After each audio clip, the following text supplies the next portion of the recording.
Close your eyes and imagine yourself standing in the hazy blue twilight of a medieval winter night. On the coldest winter night, Milo will take you to the topic, how did farmers sleep during the coldest winters of the Middle Ages?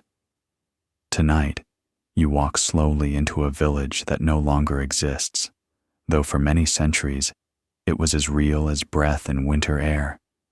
You arrive not in daylight, not in the noise of market hours, not in the season of planting or harvest, but in the stillest part of a hard medieval winter night, when the cold has already settled into the ground, into the wood of the doors, into the thatch above the cottages, and into the tired bodies of the people who live here. You do not hurry. The path beneath your feet is firm with frost. Here and there the earth is rutted from carts and boots, but tonight it is held still by the cold. The fields beyond the village lie dark and empty. Their furrows are hidden. Their hedges are black lines against a deeper blackness. The trees are bare. The wind has eased for the moment, and because it has eased, you can hear the village breathing in its sleep. Far ahead, there is the faintest glimmer of firelight, not bright, not cheerful, but low and guarded, peering through cracks in shutters and around the edges of doors. Smoke hangs close to the roofs, pressed down by the night air. It drifts slowly, carrying the smell of wood, ash, damp straw, and the long use of one-room homes where cooking, sleeping, mending, and waiting out the winter all happen in the same close space. You walk a little farther. This is not a world of comfort. It is not a world of thick carpets, warm hallways, or private bedrooms waiting behind closed doors. It is a world in which night changes everything. Daylight is short. Fuel is precious. Warmth does not fill a room by itself. It must be made, guarded, shared, and stretched as far as it can go. And when the coldest nights of winter arrive, sleep is not simply rest, it is endurance. It is a habit learned from childhood. It is a way of surviving until morning. As you come nearer, the cottages seem to gather closer together, each one low and quiet, each one shaped by weather, work, and need. Their walls are plain. Their roofs are dark with frost. Nothing here is large because small spaces hold warmth better than large ones. Nothing here is wasted because winter does not allow waste. Even in darkness, you can feel the practicality of the place. Every board, every bundle of straw, every stored scrap of cloth, every stick of firewood has its purpose. You pause and listen. Somewhere behind a wall, an animal shifts in straw. Somewhere else, a child coughs once in sleep, then is quiet again. A door creaks and settles. From one chimney hole, or perhaps only from the seam in a roof, a ribbon of smoke rises and disappears into the dark. The whole village seems wrapped in the same struggle. To keep the bitter air outside as long as possible, to hold close whatever warmth remains, to make it through the deepest hours before dawn. And this is the question that brings you here tonight. How did peasants sleep during the coldest winters of the Middle Ages? Not nobles in stone chambers hung with heavy curtains, not monks behind abbey walls, not kings with servants to tend great fires. Ordinary people, field workers, mothers, fathers, children, the elderly. Households living close to the edge of hunger in some years, close to sickness in many winters, and always close to the weather, because the weather entered every part of life. You keep walking. The answer is not that they slept warmly, at least not in the way you would mean it now. The answer is not that they conquered the winter night. They did not banish the cold from their homes. They did not turn darkness into comfort. Instead, they learned how to live within the cold, how to resist it where they could, how to meet it with walls, with straw, with wool, with embers, with animals, with family, and with the steady human habit of lying down, even when the room is colder than you would ever willingly choose. So tonight, you will move slowly through this village, and with each step, you will come closer to the sleeping life of ordinary people in a medieval winter. You will pass along the frozen lane. You will stand outside a cottage wall and feel how small the house must be to keep even a little warmth. You will cross a threshold into smoky dimness. You will stand beside a hearth that cannot be fed all night. You will approach a rough bed layered with straw and wool. You will see how people slept together because shared heat mattered more than privacy. You will notice the animals kept close, the shutters drawn tight, the embers banked low, the whole household arranged against the dark. There is no hurry. The village is quiet now, and because it is quiet, small things become clear. The edge of frost on a roof, the smell of damp earth beneath the colder smell of the night air, the faint murmur of sleeping bodies beyond timber and daub, the low shape of a cottage built not to impress anyone, but simply to stand through rain, wind, and winter. As you walk among these homes, you begin to understand that sleep, here, is not separate from the rest of life. It is shaped by the same limits, the same labor, the same narrow margins, the same knowledge that what little warmth there is must be gathered and held. You stop at the edge of the first lane. Ahead of you, the village waits in darkness and in smoke, under a sky so cold and clear that every sound seems to carry farther than it should. And in the cottages beyond, families are settling into the long winter night, drawing close to one another, to the fire, to the walls, to whatever can keep the cold from taking too much before morning comes. At the edge of the village, the winter night feels larger than the world of men. Behind you lie the open fields, stiff beneath the frost, their boundaries half lost in darkness. Before you, the cottages gather in a loose cluster, as though they have drawn nearer to one another against the season. That closeness matters. In summer, a village may seem small and ordinary, but in the depth of winter it becomes something more than a settlement. It becomes shelter concentrated. It becomes a place where warmth, food, labor, and habit are bound together tightly enough to withstand the hardest months of the year. You stand for a moment and look back toward the fields. In daylight, these acres would be full of meaning. They would show you strips of land under cultivation, pathways worn by years of use, hedges, ditches, and the long memory of work. But now they are quiet and unreadable. Winter has taken away their detail. Night has taken away their color.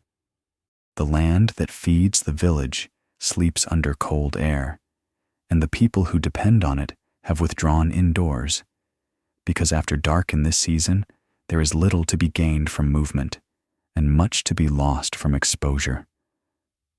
This is what makes a medieval winter night so serious. Cold is not only a sensation here, it is a force that presses on every decision.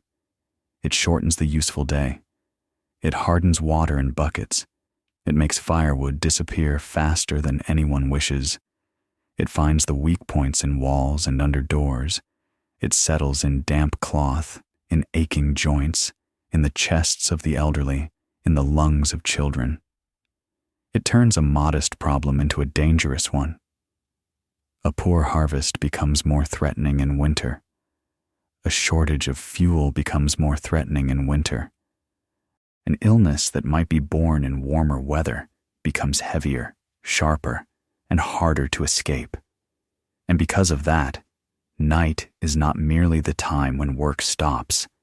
Night is the time when what has been gathered must be preserved. The last warmth of the day must be kept. The last strength of the body must be used carefully.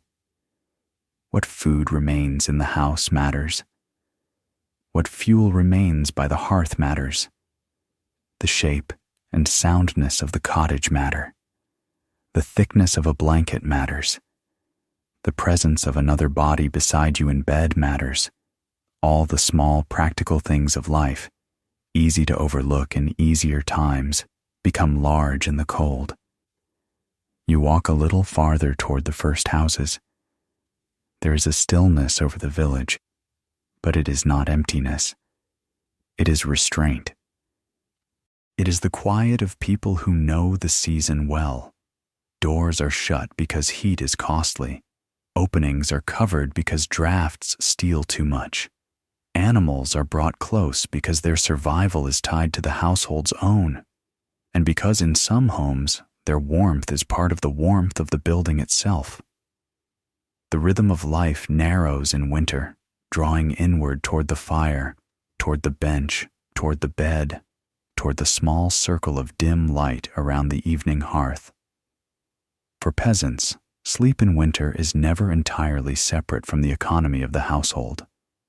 A family does not simply decide it is time for bed because the hour feels late. They move toward sleep because darkness has made most labor impossible, because fuel must not be wasted, because tomorrow's work will come early and cold, and because lying still beneath layers of wool and straw is warmer than sitting upright in a room whose fire has already begun to sink. To sleep is to conserve strength. To gather together under blankets is to conserve heat. Even rest is practical. You notice, too, how much trust is required in such a life. A family enters the night with what they have managed to prepare. The embers have been arranged. The door has been checked. The bedding is laid out. The animals are accounted for. The children are brought in from the last chores. The tools are set aside. The little stores of food are protected. And then there is nothing more to do but let the hours pass and hope the walls hold, the fire lasts long enough, and no sickness worsens before dawn. That is one of the quiet truths of medieval winter sleep. It is not luxurious, and it is not deeply secure. It rests on skill, routine, and endurance, but also on uncertainty. A wealthy household can answer cold with more wood, more cloth, more servants, more food, more rooms. A peasant household has fewer answers. It relies instead on closeness, habit, and careful use of the little it has. It survives the winter one evening at a time. You draw nearer to the lane. The air is sharper here where the village no longer gives way to open ground, but has not yet fully enclosed you within its shelters. A bare tree leans at the edge of a boundary. A fence line is traced in silver frost. Somewhere near the well, a thin patch of ice catches what little light the sky provides. Every surface seems to hold the season. Every object has become colder, quieter, more deliberate. And yet, even here at the edge, you can feel that the village resists the winter in countless small ways. The cottages are placed close enough to break some of the wind.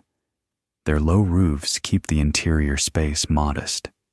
Their walls, however rough, create a boundary between human breath and open air.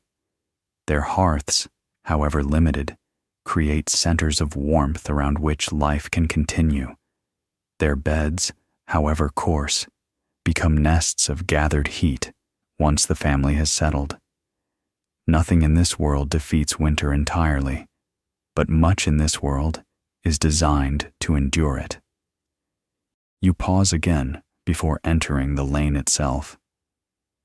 It is important to remember that medieval peasants did not expect comfort in the modern sense. They expected weather, they expected hardship, they expected that winter would be felt indoors as well as out. Their aim was not to make the house warm from corner to corner through the whole night.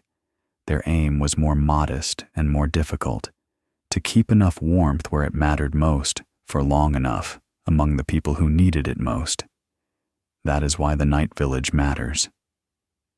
Seen from a distance, it is only a gathering of small dark houses beneath a cold sky.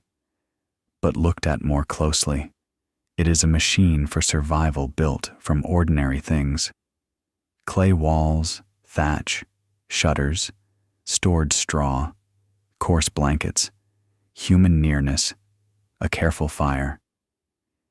Each household makes its own small stand against the season.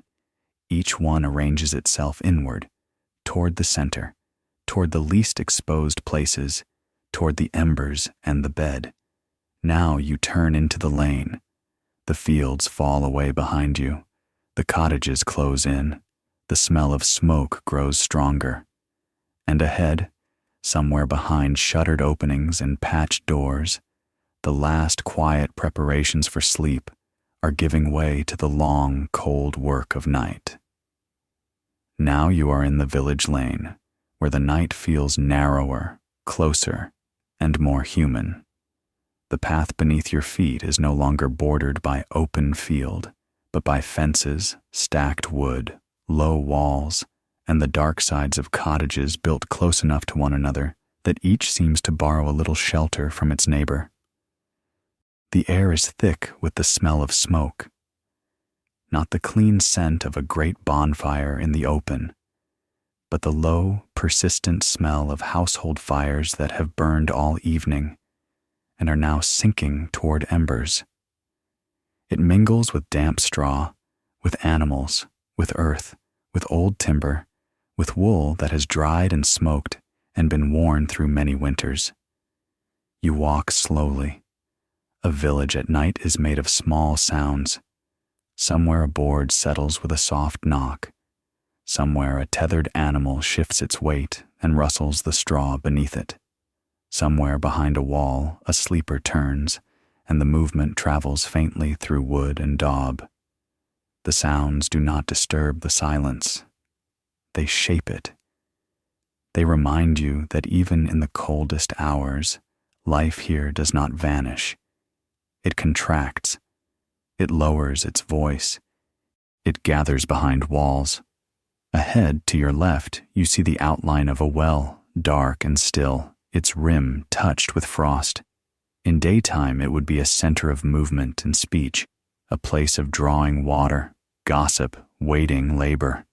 At night, it is only a landmark in the cold, a reminder that every necessity in this world becomes harder in winter. Water must still be fetched. Wood must still be gathered. Animals must still be tended. Children must still be fed. But by this hour, most of that work has ended for the day, and the village has folded itself inward. You pass a woodpile stacked beside a cottage wall.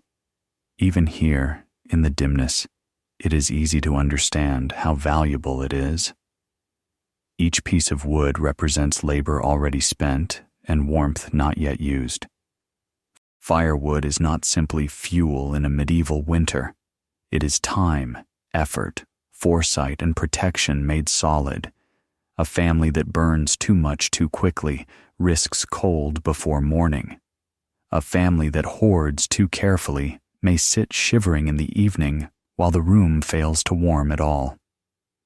So every fire is managed with thought. Every log matters. Every ember matters. The lane turns slightly, and now you can see more clearly how the houses present themselves to the night. They are not open to it. They are closed against it. Windows are small, if there are windows at all, and what little light shows through does not spill freely. It glows through cracks in shutters, around warped boards, through patched coverings stretched over narrow openings. The light is dim and reddish, made weaker by smoke and by the simple fact that peasant households cannot afford to squander candles or fuel for brightness alone. What you see is the trace of necessity, not display. And yet, those faint lines of light are comforting. They tell you that inside, Someone has arranged the evening around the hearth. Someone has stirred the pot, checked the child, folded the blanket, brought in the last armful of straw or wood, barred the door, and settled the house into its nighttime order. The light is not bright, but it is enough. It marks the boundary between the village lane and the sleeping room, between exposure and shelter, between the cold that moves freely outside and the guarded, fragile warmth held inside. You continue on. The lane itself teaches you something about winter sleep. These homes are near enough together that the village becomes a kind of shield, not a perfect one. The wind still finds its way through gaps and around corners. Frost still touches every roof. But clustering matters. A house standing alone in the winter dark must meet the weather on every side. A house in a lane, among other houses, gains a little from proximity. The village is poor, but it is not scattered. Its nearness is part of how it endures. To your right is a low fence line. Beyond it, a small shelter or byre attached to the side of a dwelling. You cannot see much, only the darker shape of a roof sloping lower than the house itself, and beneath it, the muffled movement of an animal. That detail, too, belongs to the story of winter sleep. In this world, human rest is never far removed from the needs of livestock. A cow, a goat, a pig, a few hens. These are not separate from the household economy. They are tied to it, sometimes literally, and in the cold months, they are often brought as near as possible, not only for protection, but for convenience and warmth. You notice how the lane holds the smoke low. It drifts beneath the level of the rooftops, trapped by the cold air, so that the whole passage smells faintly of fires nearly spent. If you look up, the sky is clear enough to seem very far away. If you look ahead, the lane feels enclosed, intimate, almost hidden from the greater world beyond the village. That contrast matters. Medieval peasant sleep does not take place in isolation from the environment. It takes place in a small pocket wrested from it. A pocket built with mud, wood, straw, labor, and habit. Now you come to the first cottage where you will stop. Its doorway is low. Its roofline dips under a crust of frost. Its walls are rough, imperfect, patched in places where weather and time have bitten at them. Beside the door stands a worn threshold stone or packed strip of earth, trodden by many feet in every season.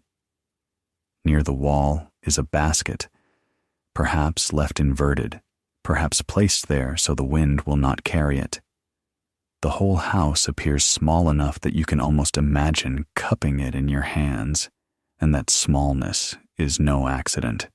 A peasant cottage does not try to contain space.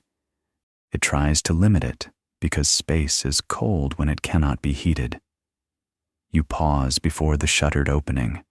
From within comes the faintest glimmer, along with no more than a suggestion of movement.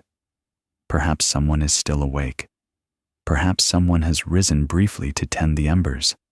Perhaps it is only the fire shifting in its ash bed. The window, if window it can fully be called, is tiny. No broad glass pane meets your eye. There is only an opening reduced as much as possible, because every gap in a wall is a bargain made with the outside world, and in winter, such bargains are costly. Here, standing in the lane, you can already understand one of the central truths of how peasants slept in the coldest winters. They did not begin with the bed. They began with the house. Before any blanket was drawn up, before any child tucked into the warm side of the bed, before any cap was pulled down over sleeping hair, the cottage itself had to perform its part. It had to hold back the wind. It had to contain the evening's heat as long as it could. It had to give the family a smaller world within the larger, frozen one. However humble the structure, however smoky the air, however rough the floor, the house was the first layer of bedding against the night. You stand there a little longer, breathing the sharp air of the lane while the cottage keeps its secrets. In another age, another place, another kind of house, nighttime might mean privacy, separate chambers, corridors, layers of distance between one sleeper and another. But not here. Here the boundaries are fewer. The walls are thinner. The room beyond that door is likely to contain nearly the whole life of the household. Fire, tools, food, straw, children, clothing, perhaps animals close by, and somewhere in that same enclosed darkness, the sleeping arrangements that must carry the family through until dawn. Now you draw nearer to the door. The lane falls quiet behind you. The shutter gives back a dim red line of light. The cold outside remains clear and hard on your face, and just beyond the threshold waits the one-room world in which winter sleep becomes possible at all. You stand now before the cottage itself, and in the stillness of the lane, it seems smaller than ever, as though the winter has pressed it down toward the earth. Its roof slopes low, thick with thatch darkened by weather and silvered now by frost. Along the edge, the straw is uneven, mended in places, thinned in others, telling of years of patching rather than replacement. This is not a house built once and left unchanged. It is a house maintained by necessity, repaired with whatever time, material, and labor the household could spare. Every season leaves its mark upon it. Rain has softened parts of the wall. Wind has worried at the roofline.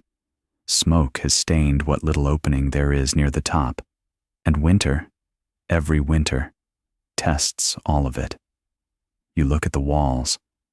Perhaps they are made of wattle and daub, woven rods plastered with clay and straw, now hardened and cracked in places, but still serviceable. Perhaps timber frames the structure, with rough infill between the beams. In another region, the materials might differ, but the principle is the same. The walls are not meant to impress. They are meant to stand between the people inside and the weather outside. They do not shut out the season completely. No peasant wall can do that. But they can slow it. They can soften the wind. They can hold a little of the fire's warmth after the flames have lowered. That is why this house is so modest in scale. A larger room would be grander, perhaps, but grandeur is of no use when it cannot be heated. A small house wastes less warmth. A low roof contains a smaller body of air. A narrow interior means the hearth's heat reaches farther, even if only a little. Winter rewards compactness. It rewards enclosure. It rewards every practical decision that keeps human life gathered close together within the smallest bearable space. You move slowly along the outer wall. Here and there, you can see where the surface has been patched, a seam filled with fresh mud, a crack plugged with moss or straw, a place around the frame of a door or shutter where cloth or other material has been pressed into a gap to keep out a draft. These are humble repairs, but they matter. In the coldest part of winter, a draft is not a small annoyance. It is an invisible thief entering wherever the house is weakest and carrying heat away from the people who need it. So the household fights the drafts as best it can, not once, but constantly, through the whole season. You stop beneath the tiny window. It is hardly a window by modern expectation. It is an opening, reduced as much as possible. There is no broad pane of clear glass here, no welcoming view in or out. Glass is too costly for most peasant homes, and in any case, a larger opening would surrender too much warmth. Instead, there is a shutter, or perhaps a covering of cloth, parchment, or some treated material fixed over the gap. By day, it allows in a little light. By night, it is closed tight against the cold. Even so, the faintest red line of firelight escapes at the edges, showing you where the warmth inside struggles against the darkness beyond. Nothing about this cottage invites the winter in. The doorway is low, because there is no point in building it taller than necessary. The openings are few. The profile of the house is close to the ground. It bends toward economy in every direction. To someone accustomed to spacious rooms, it might seem mean or cramped. To the people who live here, especially in January or February, it is something more important than spaciousness. It is manageable. Its smallness can be defended. You stand near the door and consider the threshold. How many times today was it crossed? At dawn, when someone went out to the animals or the woodpile. At midday, when water was fetched or a bundle carried in, or a child called back inside. At dusk, when the last work of the day ended and the family gathered around the hearth. And now, at night, the threshold matters in another way. Once the door is closed and secured, the house becomes a container for the little heat the household possesses. Every opening that remains shut helps them. Every unnecessary movement in and out hurts them. Winter turns even the act of opening a door into a calculation. Above you, the thatch holds the smell of old smoke. Inside, smoke will have its own life, moving upward if it can, lingering if it must, blackening beams and settling into cloth and hair and breath. That too belongs to the peasant house in winter. Warmth is rarely clean. The same fire that dries wet garments and eases cold hands also fills the room with soot and rough air. Medieval people know this as part of life. They do not imagine a fire without smoke, warmth without discomfort, or shelter without compromise. Their sleep is shaped by all of it. You place a hand lightly against the wall. It is cold from the outside, but not as cold as the open air around it. That difference, small as it seems, is everything. A peasant household does not require the cottage to be warm by itself. It requires the cottage to help. The walls must help the fire. The fire must help the bedding. The bedding must help the bodies beneath it. The bodies must help one another. Winter survival is made from layers, and the house is the first of them. You look up and down the lane again. Other cottages stand nearby in the same posture, each one shut tight against the night. Their walls face the weather. Their roofs hold their burden of frost. Their windows show only the smallest glimmer.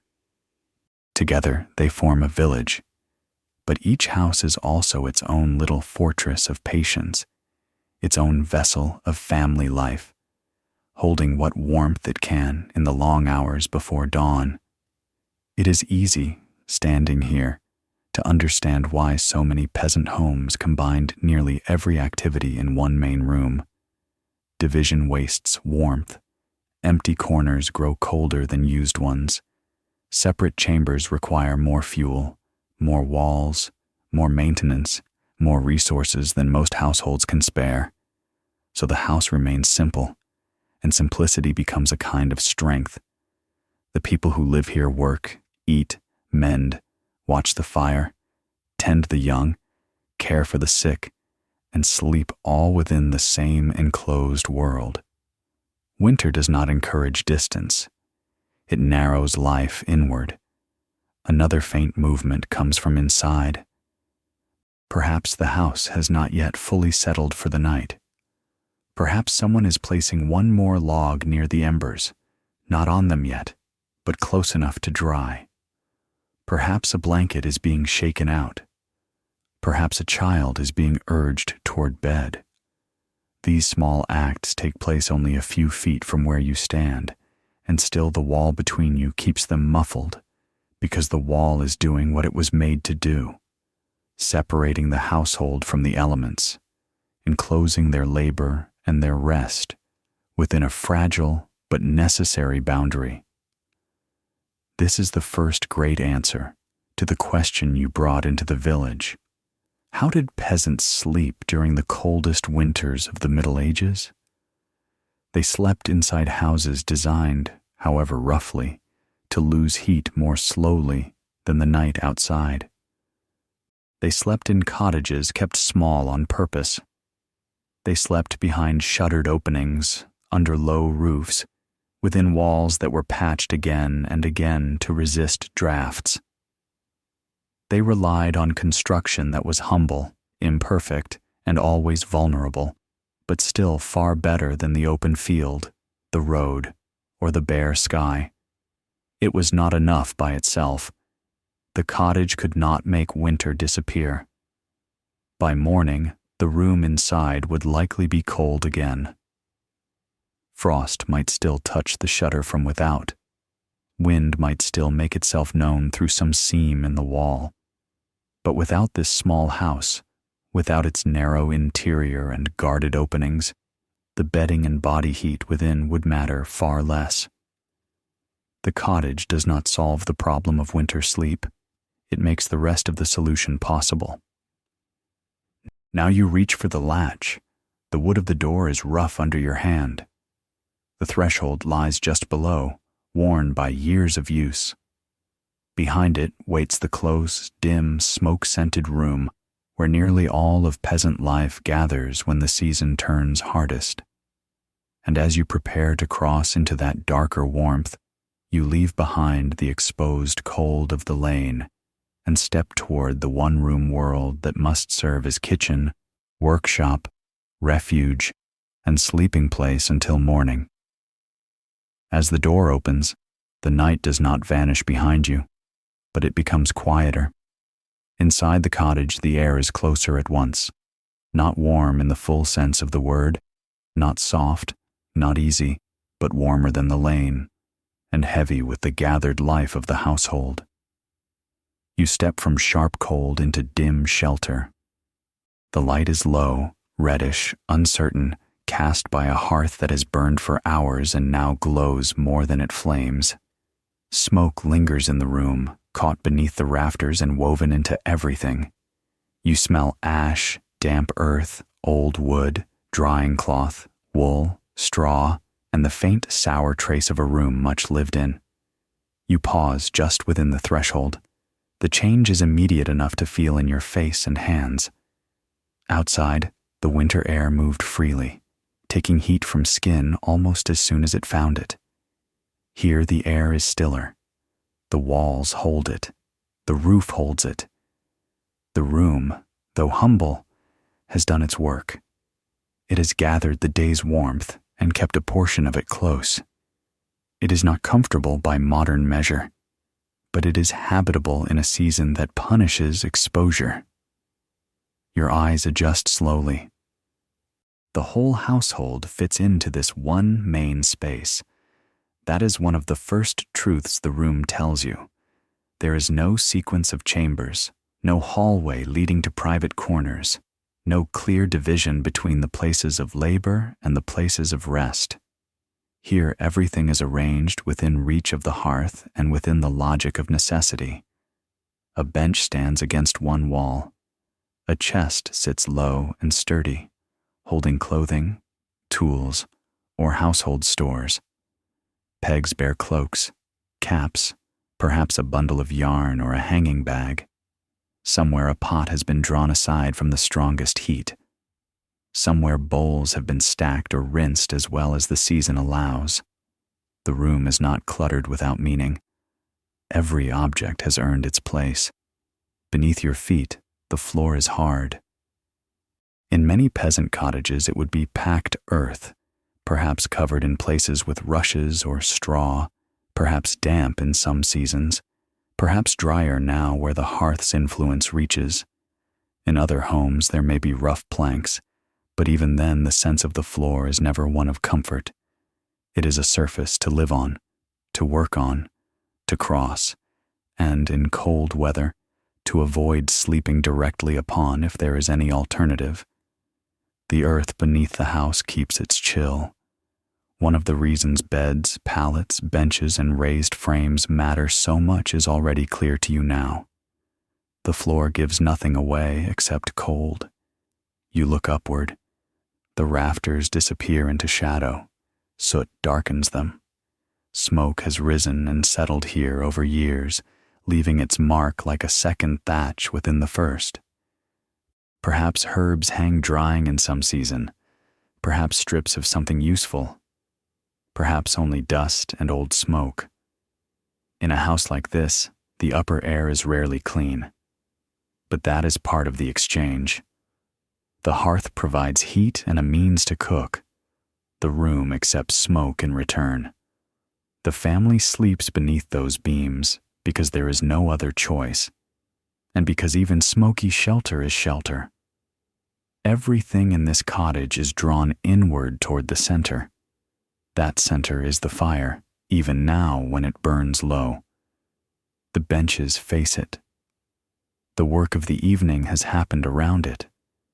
The last meal was taken near it.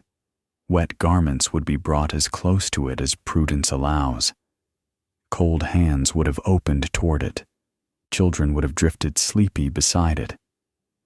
And when the room is finally given over to sleep, the memory of that fire remains the core around which the rest of the night is arranged. This is why the one-room house matters so much in winter. It concentrates life. It limits waste. Heat produced in one place is not scattered into many unused spaces. The family does not retreat to separate chambers, leaving the fire behind and carrying the cold with them into distant corners.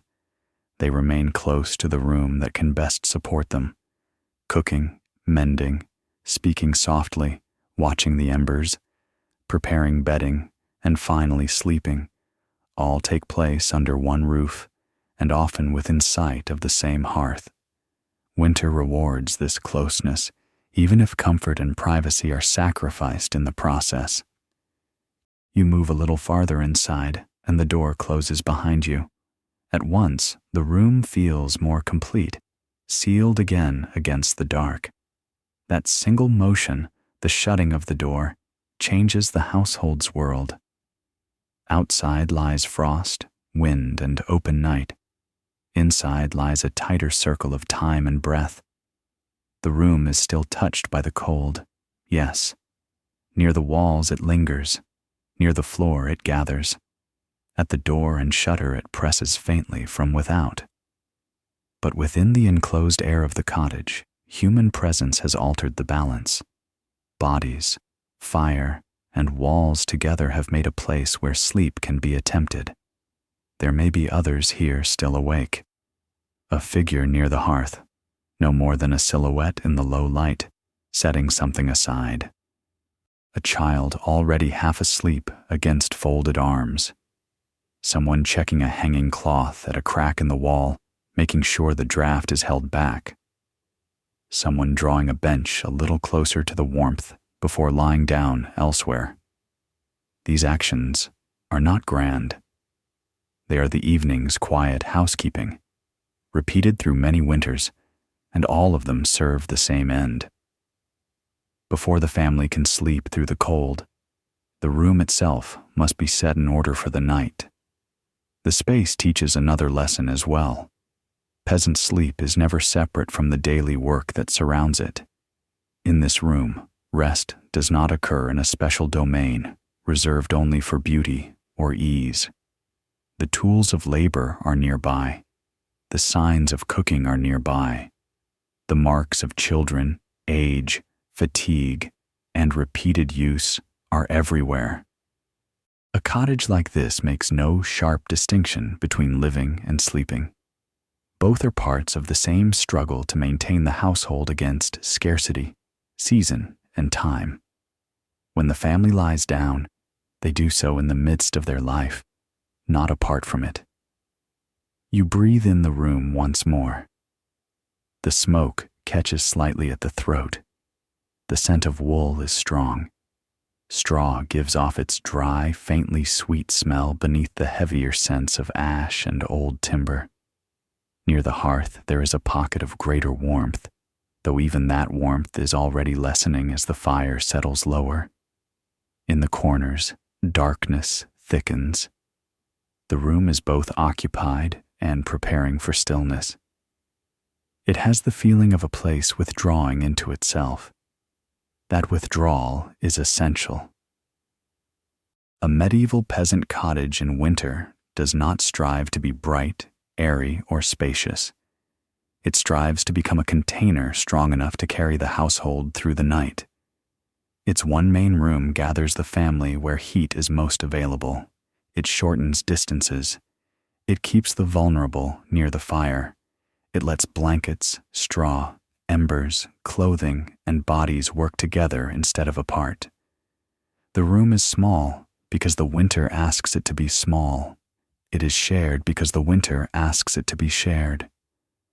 Now your gaze turns fully toward the hearth. Its glow paints the lower walls in muted red. A soot-dark beam catches the faintest light. Shadows move with the settling fire. The room, for all its closeness, feels organized around that low bed of heat. And as you draw nearer, you begin to understand that the hearth is not only the center of evening life, but the last living warmth the family can rely on before they surrender the room to darkness and trust the rest of the night to embers, bedding, and one another. You move toward the hearth, and the room seems to narrow around it, as though all roads within the cottage lead here before they end in sleep. The fire is no longer high. Whatever flames rose earlier in the evening, when supper was prepared and the room was busiest, have settled down into a lower, steadier life. Now you see embers, deep red beneath gray ash, and a few tongues of fire, where a piece of wood has caught again along its edge. The glow is enough to color the hands if they are held near it, enough to warm the face on one side while the back remains cool, enough to remind everyone in the room that heat still exists, though not in abundance. You stand in that modest warmth for a moment. It is one of the great centers of peasant life, this hearth. Not because it can make the house truly warm through the whole winter night, but because without it, the house would never gather even this much comfort. Here food is cooked. Here water is heated. Here garments steam and dry after wet weather. Here the evening begins to fold itself inward as darkness deepens. A hearth is work, nourishment, light, routine, and reassurance all in one place. In winter, it is also a promise, though only a limited one. It promises that the room can be taken a little way back from the cold before night closes fully around it. The soot above it tells its own story. The beam overhead is blackened. The stones, if there are stones, or the clay edging of the fireplace, are stained by years of smoke and heat. In simpler cottages, there may be no proper chimney as you would expect it now, only a way for some of the smoke to rise and escape through a vent, a louver, or the thatch itself, while much of it remains to circulate within the room first. That means the warmth of the fire comes at a cost. Eyes sting. Lungs endure what they must. Cloth and timber absorb the scent and mark of smoke. The people here do not think of this as unusual. It is simply part of what fire is.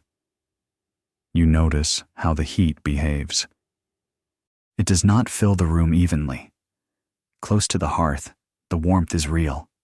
A step away, it fades. Another step, and the cold from the floor and walls begins to reassert itself. This unevenness matters. It shapes the whole evening.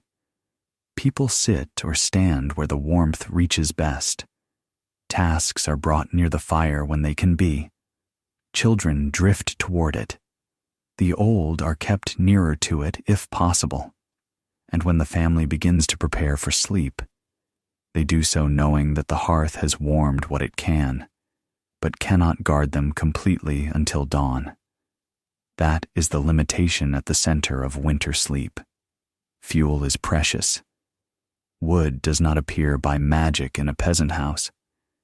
It must be gathered, cut, carried, stacked, protected from damp, and burned with care.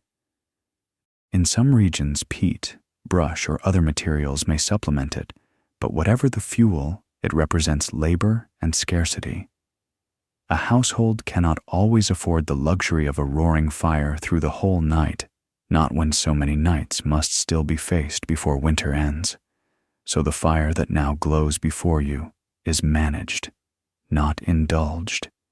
You can imagine the choices made around it, how much to burn before bed, how much to save for morning, whether the weather seems hard enough to justify another piece of wood now, or whether the family must rely instead on thicker bedding and greater closeness under the blankets. Every decision is small, and every decision matters. A peasant household thinks in these terms because it must. Winter punishes carelessness. To feed the fire too freely is to risk cold later. To feed it too little is to go to bed in a room that never gathered enough warmth to begin with. So the household banks the fire. This is one of the quiet skills of living with a hearth. The embers are drawn together. Ash is arranged over them carefully, not to extinguish them entirely, but to preserve their life. Beneath that pale covering, heat remains, slow and hidden. In the morning, with luck and care, those buried embers can be coaxed back into flame more easily than a fire can be built from nothing. This matters greatly. A banked fire is warmth carried through the dark by patience. It is one more way in which the household stretches its limited resources across the hardest hours. You watch the embers breathe beneath the ash. They seem almost alive in the stillness, brightening and dimming with the movement of air in the room. Nearby rests an iron tool, perhaps a poker, perhaps tongs, simple and blackened by use. A pothook hangs above, now at rest. The active business of evening has passed. What remains is this lower stage of the hearth's life, less ablaze than a guarded core, less a gathering place for work than a final source of comfort before sleep. And yet the emotional power of the hearth remains strong, even as its heat declines. This is where the household has spent its last waking hour. Here the meal was eaten. Here the youngest may have dozed before being carried or guided to bed. Here stories, prayers, complaints, planning, and silence have all had their place. The hearth draws people together not only because it is useful, but because it is the natural center of a winter room. When darkness presses beyond the shutter and under the door, the eye turns toward the glow. The mind settles around it. To leave the hearth for bed is not merely to change location. It is to accept that the room will now belong more to darkness than to light. You feel that transition beginning. The fire is lower than you expect if you came with modern assumptions. It does not roar. It does not keep every corner at bay. Instead, it offers what it can, and then the rest must be done by the house itself, by the blankets, by the straw mattress, by the wool garments, by the bodies lying close together. Medieval winter sleep begins with the hearth, but it cannot end there. At some point, the family must trust other layers of warmth to carry them farther than the fire alone can manage. This is why sleep in such a house is always a collaboration between human effort and material limits. The hearth warms the room somewhat. The walls hold part of that warmth. The floor resists it. The embers preserve a little of it into the night. The bedding traps more around the sleepers. Human bodies generate the rest. No single element is enough. Each depends on the others. The fire before you is powerful because it is central, but it is also humble because it is not sufficient by itself. Its task is to prepare the room for sleep, not to abolish the winter. A faint sound comes from elsewhere in the cottage. Perhaps someone adjusts a blanket. Perhaps someone stirs near the bench. Perhaps an animal shifts in an attached space beyond the wall. The household is moving toward its final arrangements of the night. The fire is being left to its lower work now, its quieter work. Soon the room will darken further. Soon the last active tasks will be done.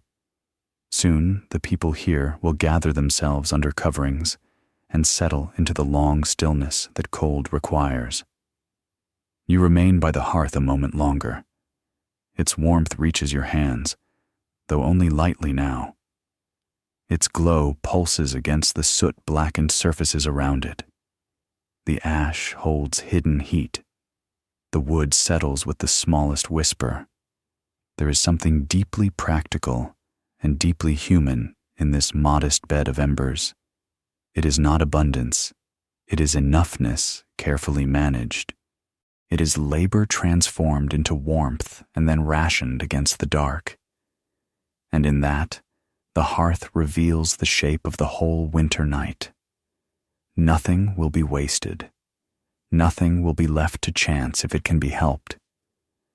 The family cannot command the season, but they can arrange themselves wisely within it. They can eat while the fire still has strength. They can dry what must be dried. They can warm the room as much as their fuel allows. They can bank the embers for morning.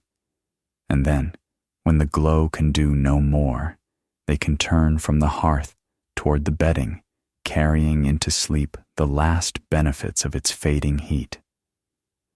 The last active hour before sleep moves quietly through the cottage, almost without announcement. No bell marks it. No one declares that the day is finished in any grand way. Instead, the room changes by degrees. The evening meal has already been taken, or what passes for one in a season when stores must be watched carefully. A pot of pottage has given up its heat. Bowls have been scraped clean with bread if bread is to be had. A little ale may have been drunk. The strongest hunger has been quieted, if not fully satisfied. And now the household turns from eating to preparing itself for the night. You can feel the change in the air. The room grows less busy, though not yet still. The movements within it become more deliberate. A hand reaches to lift a bowl away from the hearth. Someone folds or shakes out a coarse blanket.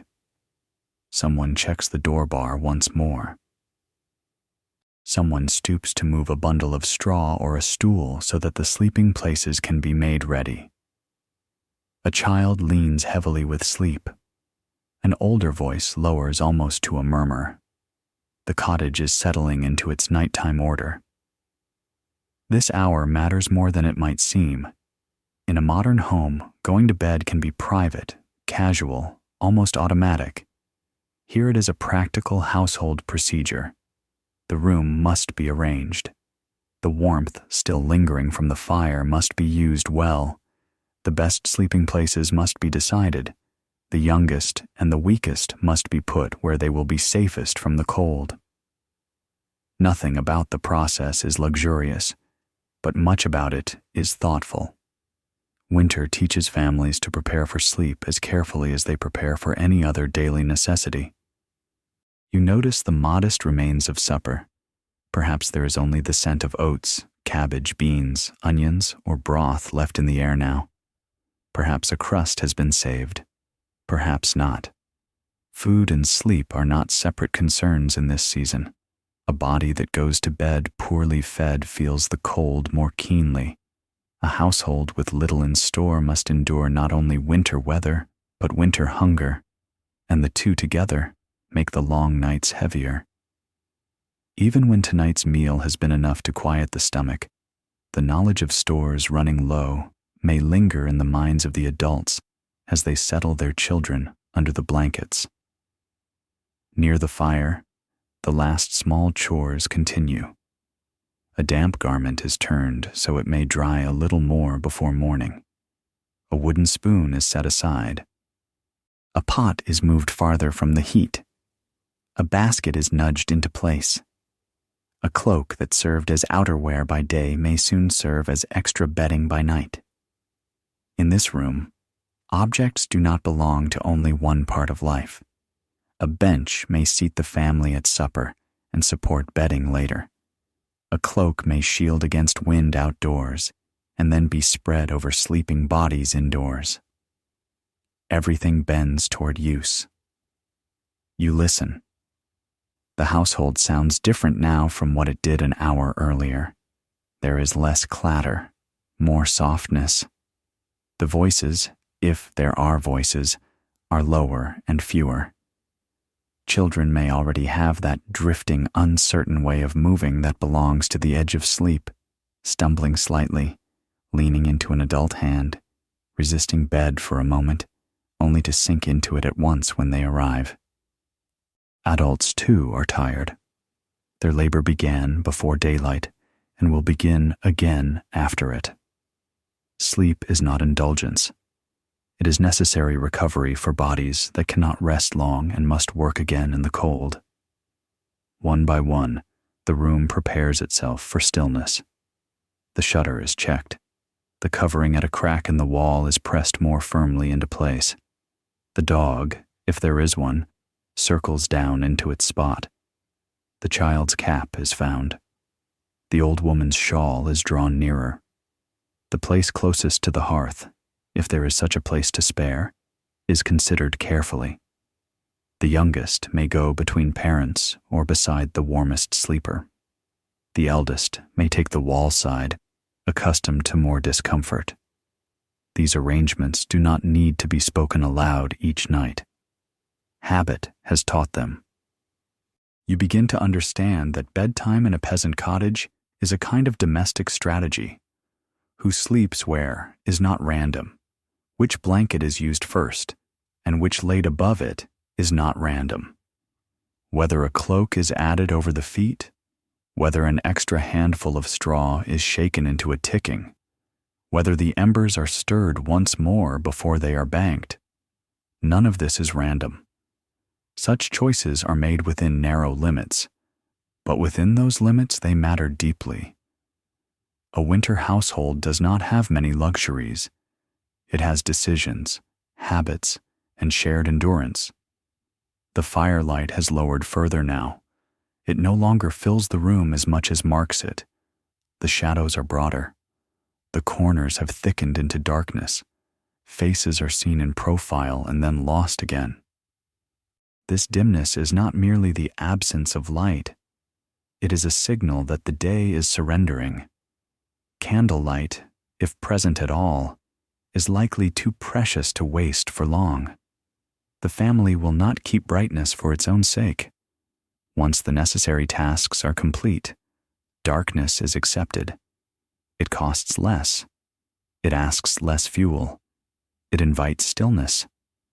You can imagine a final cup lifted, a final word spoken, a final glance given to the embers. Then the household turns more fully toward the sleeping place. Perhaps one child must be undressed only partly, perhaps another simply bundled as they are. Perhaps outer layers are loosened while inner garments remain on. Perhaps shoes are set where they can be found in the morning, though not so near the hearth that they dry too hard and crack.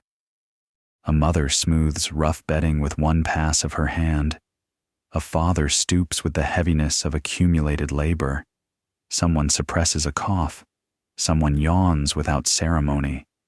None of it is theatrical. It is the ordinary end of an ordinary winter day. And yet this ordinary hour carries the weight of survival. The room will grow colder once everyone lies down and the fire is left to its embers. The walls will hold what warmth they can, but no more than that. The blankets must do the next part. The bed must do the next part. Human closeness must do the next part. So this final waking hour is the bridge between active warmth and passive warmth, between the warmth the household can still manage and the warmth it must now preserve through stillness. You sense the quiet discipline of it all. No one here expects the night to be easy. No one imagines the bed waiting already warm. The cold is known in advance. It is anticipated. The preparations are shaped around it. That is one of the clearest truths in the room. Medieval peasants do not sleep through winter because they have found a way to make their homes comfortable in any broad sense. They sleep through winter because they are practiced in making hard conditions more bearable by degrees. Now the household is nearly ready. The bowls are done with. The bench is less a place for sitting than an obstacle to move around in the dimness. The blanket has been drawn out. The sleeping spaces are taking form. The little motions of the last waking hour are narrowing toward one destination. Soon you will leave the hearth behind and move with them toward the bed itself, where straw, coarse cloth, and shared body heat must take over from the fire and carry the family through the deepest cold before dawn. Now you come to the bed, if bed is the word broad enough to hold all the forms a peasant sleeping place might take. In one cottage it may be a simple wooden frame set a little above the floor. In another, a pallet laid on boards or ropes stretched across a structure rough but useful. In another, only a mattress or ticking stuffed with straw, chaff, or dried plant matter, spread where there is room enough to lie down and some hope of escaping the worst of the ground's cold. There is no single shape to it, no standard of comfort, only the common purpose that unites them all: to lift the body out of the hardest reach of the floor and to create a place where warmth can be trapped rather than lost at once. You stand beside it and listen. Even when no one is moving, the straw seems to have a sound of its own, a faint, dry whisper as the mattress settles under its filling. It is not soft in the way you would think of softness now. It is uneven, lumpy in places, flattened in others, sometimes prickling through its cover, sometimes bunched where hands have pushed and redistributed it. Yet it matters greatly. Straw is not comfort alone. It is insulation. It creates a barrier, imperfect but valuable, between sleeping flesh and the cold below. That cold below is one of the bed's constant enemies. You have already felt it in the floor of the cottage, where packed earth or rough planks give back very little warmth once the fire declines. To sleep directly on that surface would be to surrender heat too quickly through the long night. So even a low frame is a real advantage. Even a coarse pallet has dignity in winter. Even a pile of straw laid with care can be the difference between a night that is merely harsh and a night that becomes dangerous. The sleeping place need not be fine. It need only help. You look more closely at the materials. A ticking stuffed with straw may have been filled and refilled many times. Fresh straw does not remain fresh for long under repeated use. It flattens. It breaks down. It gathers damp. It becomes home to vermin if it is not changed often enough, and changing it often enough is not always easy. Yet households manage as best they can, turning, replacing, shaking out, renewing. Nothing in peasant life escapes wear, and bedding perhaps least of all. A bed in winter is under constant demand. It must provide insulation, support, shared space, and a sense of shelter in a room that cannot remain warm through the night. Perhaps there is a blanket folded at the foot. Perhaps a cloak has already been set aside to serve as another layer. Perhaps wool lies over the straw, or a coarser fabric if wool is scarce. The bed is never only the mattress, it is the whole arrangement. What lies beneath, what lies over, what fills the gaps, what can be tucked around feet or shoulders. Warmth comes from accumulation, more than from any single item. The sleeping place is built up in layers because layers hold air, and air held still becomes one of the few forms of warmth a poor household can afford. You can imagine how the bed feels at first touch in winter. Not welcoming, not already warm. The surface has cooled in the room's air. The straw has no heat of its own to offer. The coverings are cold until bodies enter them and remain there. This is another difference from the comforts of later centuries. A medieval peasant bed does not wait in readiness like a gift. It becomes warmer only through occupation. The body must bring heat to it. The household must lend it warmth together. The bed is a vessel to be heated by those who lie within it. That is why its shape and placement matter. If it stands near the hearth, so much the better, though not so near as to invite sparks or smoke beyond endurance. If it is set against an inner wall, rather than one more exposed to wind, that too is a gain. If it can be raised above the floor even modestly, if blankets can be layered thickly enough, if children can be placed where adult warmth will reach them most fully, all of these things improve the odds of a better night. The bed itself is simple, but the wisdom around it is not. In some cottages, there may be more than one sleeping surface, a principal bed for parents and smaller children, a pallet for an older child, a bench or trundle-like arrangement for another member of the household. In poorer homes, distinctions may be fewer, with bodies fitted where space allows. The room does not always grant enough area for each sleeper to possess a place entirely separate from the others. Winter makes that less desirable anyway. The more bodies gathered closely, the more heat can be shared beneath the same coverings. So the bed, however shaped, is also a meeting place of necessity. You notice how little of it is decorative. There are no flourishes here for their own sake. No embroidered display meant to be admired in candlelight. No cushion piled only for pleasure. Whatever cloth exists has a use. Whatever stuffing exists has a use. Whatever structure supports the sleeper has a use. This plainness is not the absence of care. It is care directed differently. The peasant bed is cared for because the family depends on it, not because it is meant to impress a visitor. There is a quiet honesty in that. The straw does what straw can do. The boards do what boards can do. The blanket holds what heat it can hold. The bed is valued not as an image of rest, but as a tool of survival one uses with gratitude and without illusion. Everyone who lies here knows what the night is like. They know the cold at the edge of the covering. They know the way warmth gathers slowly beneath wool and bodies. They know the stiffness of morning rising. The bed does not promise more than it can give, and yet what it gives is essential. You imagine the household settling onto it. The straw shifts with each new weight. The cords or boards beneath creak faintly if there are cords or boards beneath. A child curls inward.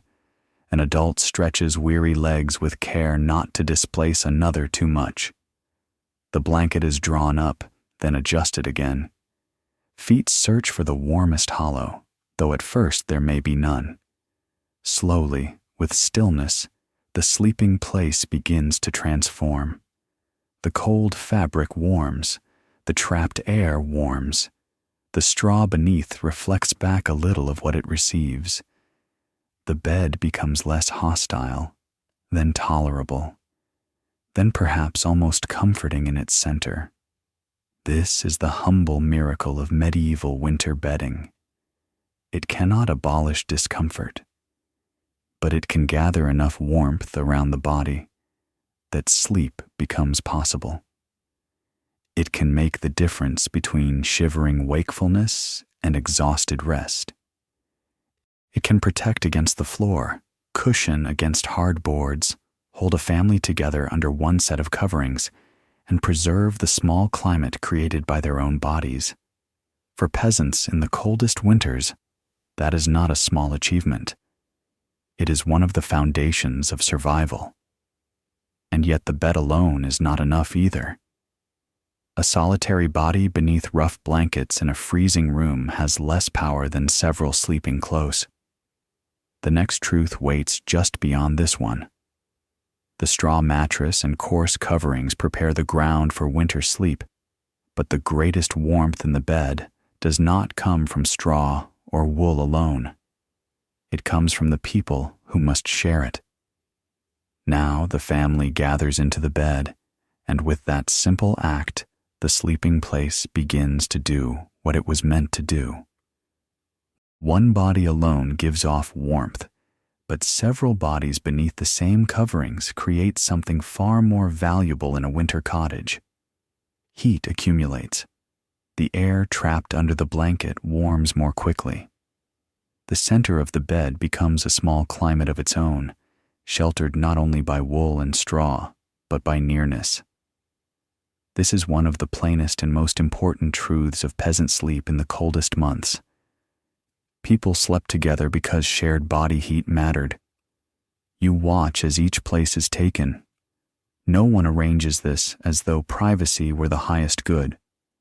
Privacy has little room to grow in a house like this, and winter leaves even less. Instead, there is an order shaped by habit, age, need, and the practical knowledge of many nights. The youngest child may be placed where warmth will gather most quickly.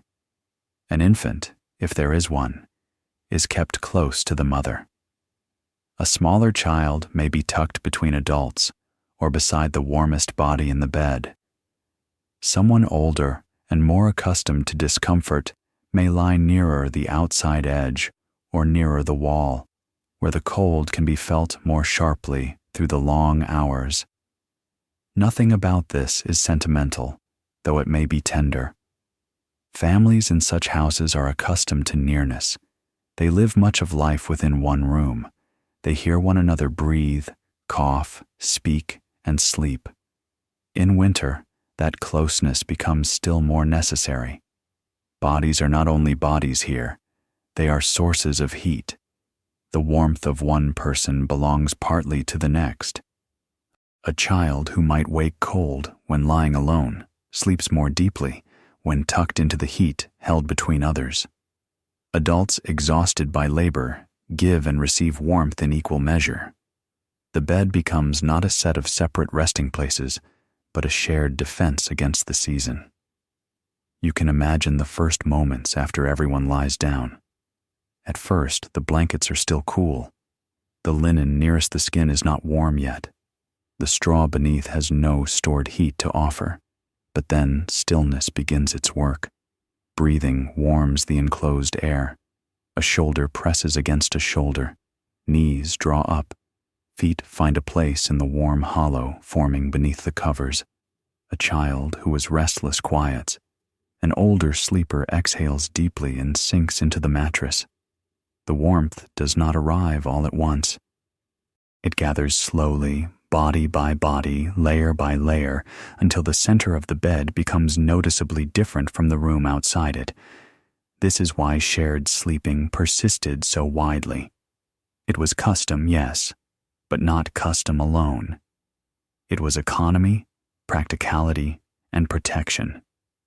A household that spread everyone apart across the room would lose too much heat into the dark air between them.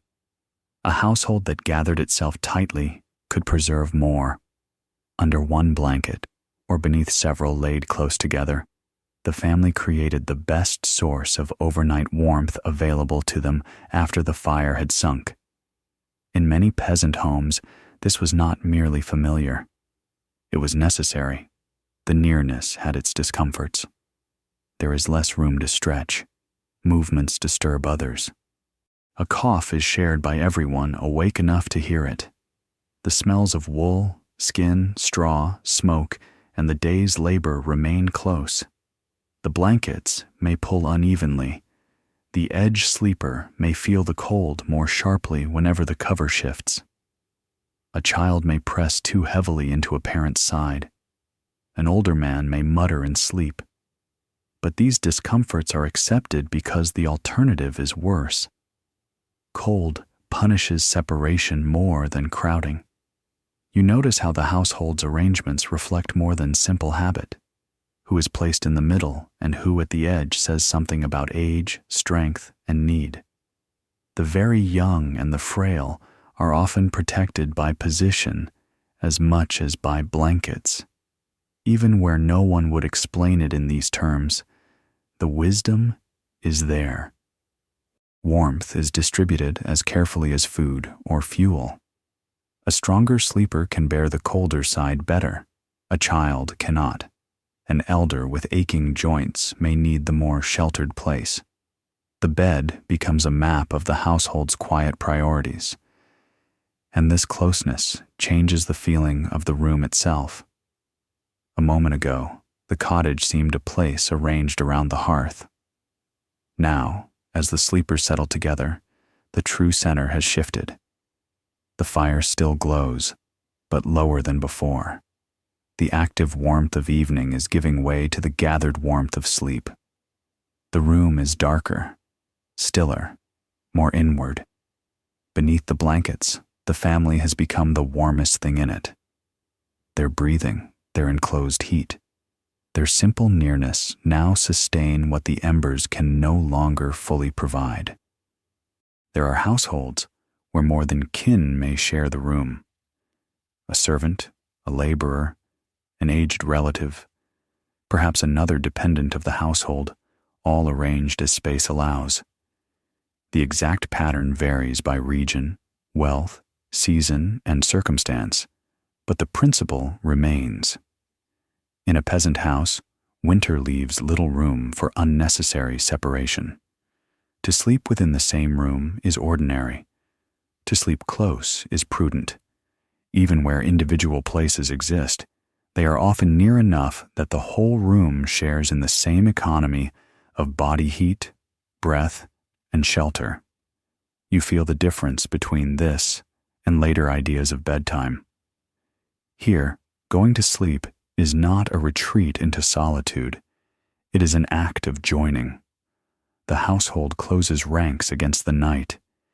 It gathers its warmth in one place, under one set of coverings or several closely laid, and trusts to that shared heat more than to any lasting warmth in the room itself. The family quite literally gets through the night together. Their sleep is collective in a way modern sleep rarely is. You imagine the blankets drawn more tightly now, one edge tucked under, another pulled up beneath the chin, a child's hand disappearing under the cover near a parent's chest, someone turning once to make better use of the warmer hollow already forming. The bed grows quieter. Breaths begin to fall into slower rhythms. The warmth at the center deepens, while the edges of the blanket still remember the room's cold. This contrast remains through much of the night. Under the coverings, especially in the middle, there can be real comfort. At the outer edge, at a shoulder briefly uncovered, at a foot that slips free, winter still waits. That tension is the truth of peasant sleep. Warmth and cold coexist in the same bed, only inches apart. The body learns to stay within the warmed space. It learns how to curl, how to conserve heat, how to avoid exposing too much to the night air. Children learn it early.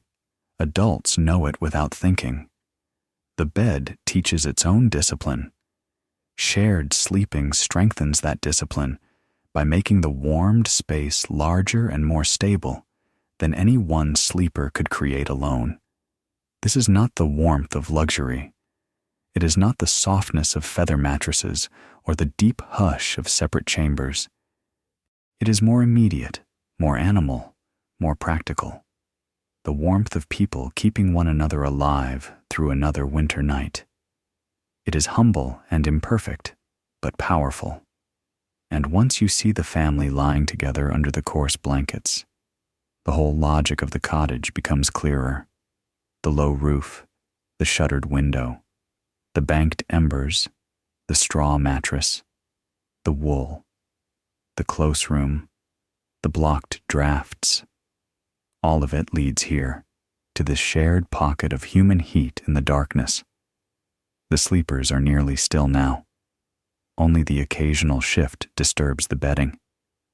The room has lowered itself around them. Outside, frost grips the lane. Inside, the family makes its quiet answer to the season, not with fire alone, not with walls alone, but with the most reliable warmth they possess, one another. Now you notice more clearly what the sleepers have brought with them into the bed, besides their own warmth, the clothing and coverings that stand between their bodies and the winter air. No one here is slipping into some separate world of elaborate nightdress and softened linen, prepared only for comfort. In a peasant cottage, the garments of night are often only the garments of day altered slightly for rest, loosened where they can be loosened, kept on where they must be kept on, arranged with the same practicality that governs every other part of the household. A linen shirt or shift lies nearest the skin. Wool remains close at hand and often on the body itself. Hose may stay on. A cap may be pulled lower. A cloak that served outdoors may now be spread across the bed as one more barrier against the cold. You can see how much that matters. The room itself cannot be trusted to stay warm. The bed grows warm only gradually. So the body enters sleep already wrapped in what protection it can carry. A sleeper who keeps some layers on brings a small reserve of heat into the blankets. A sleeper who covers the head loses less warmth during the long hours. A sleeper whose shoulders, chest, and feet are protected by wool stands a better chance against the bitter moments before the shared warmth under the blanket fully gathers. Wool is especially important. In a world like this, wool is not merely fabric. It is one of the household's most valuable defenses against winter.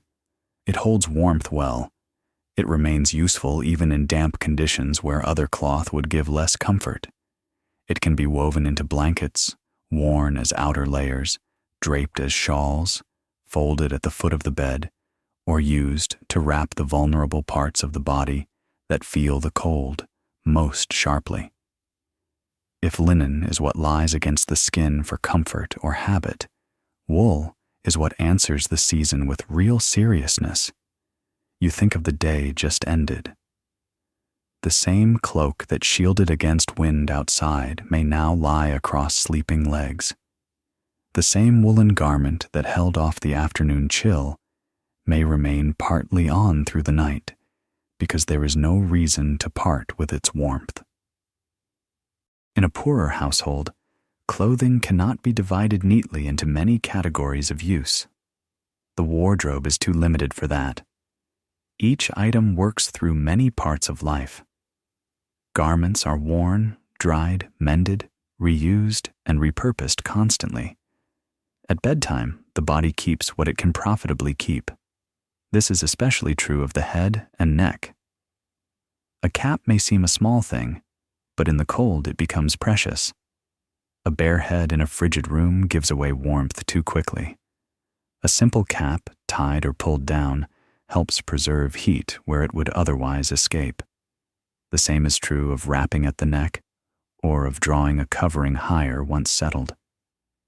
Medieval households understood these things through experience, whether or not they would ever explain them in abstract terms. They knew which parts of the body felt the cold first. They knew how a covered head made the night easier to bear. You can imagine the feel of these layers as the family settles. Linen cool at first, then less so. Wool a little rough, perhaps, but reassuring in its thickness. A cloak folded twice across the feet, because feet so often grow cold first. A shawl drawn over an older sleeper's shoulders before lying down. A child's cap adjusted by a practiced hand. None of it is elegant. All of it is useful. These layers do not abolish discomfort, but they blunt it, and in winter, such blunting is no small mercy. There may be sheepskins too, or furs in some places, where circumstance allows. Not every household will have them, and not every region offers the same materials, but where they exist, they are treasured for the same reason as wool. They trap warmth. A skin laid over the bed, under the sleeper, or around the shoulders adds another layer in the long negotiation with the night. The peasant household does not rely on one great solution. It relies on many lesser ones added together. Straw beneath, wool above, linen within, bodies close, embers low, drafts blocked. Each part helps the others. You notice how little is wasted even in the arrangement of the blankets. A covering that is too thin will be doubled if possible. A garment not needed by one sleeper may be spread over another. The feet may receive extra wrapping because they are farthest from the gathered heat of the torso. A child, too small to hold warmth well, may be bundled more thoroughly than a sturdy adult. Every fold of cloth becomes part of the household's calculation. Winter teaches thrift down to the last edge of a blanket, and still, the first touch of the bed remains cold. That is important to remember. Even clothed and covered, the sleepers do not slide into pre-existing warmth. They carry warmth in with them and then build upon it by remaining still. The linen chills briefly against the skin. The wool grows more comfortable only after body heat reaches it. The blanket ceases to feel cold only where warmth has collected beneath it. The process is gradual. It is another reason why going to bed in winter is not a quick surrender to comfort, but a patient settling into a place that becomes bearable over time.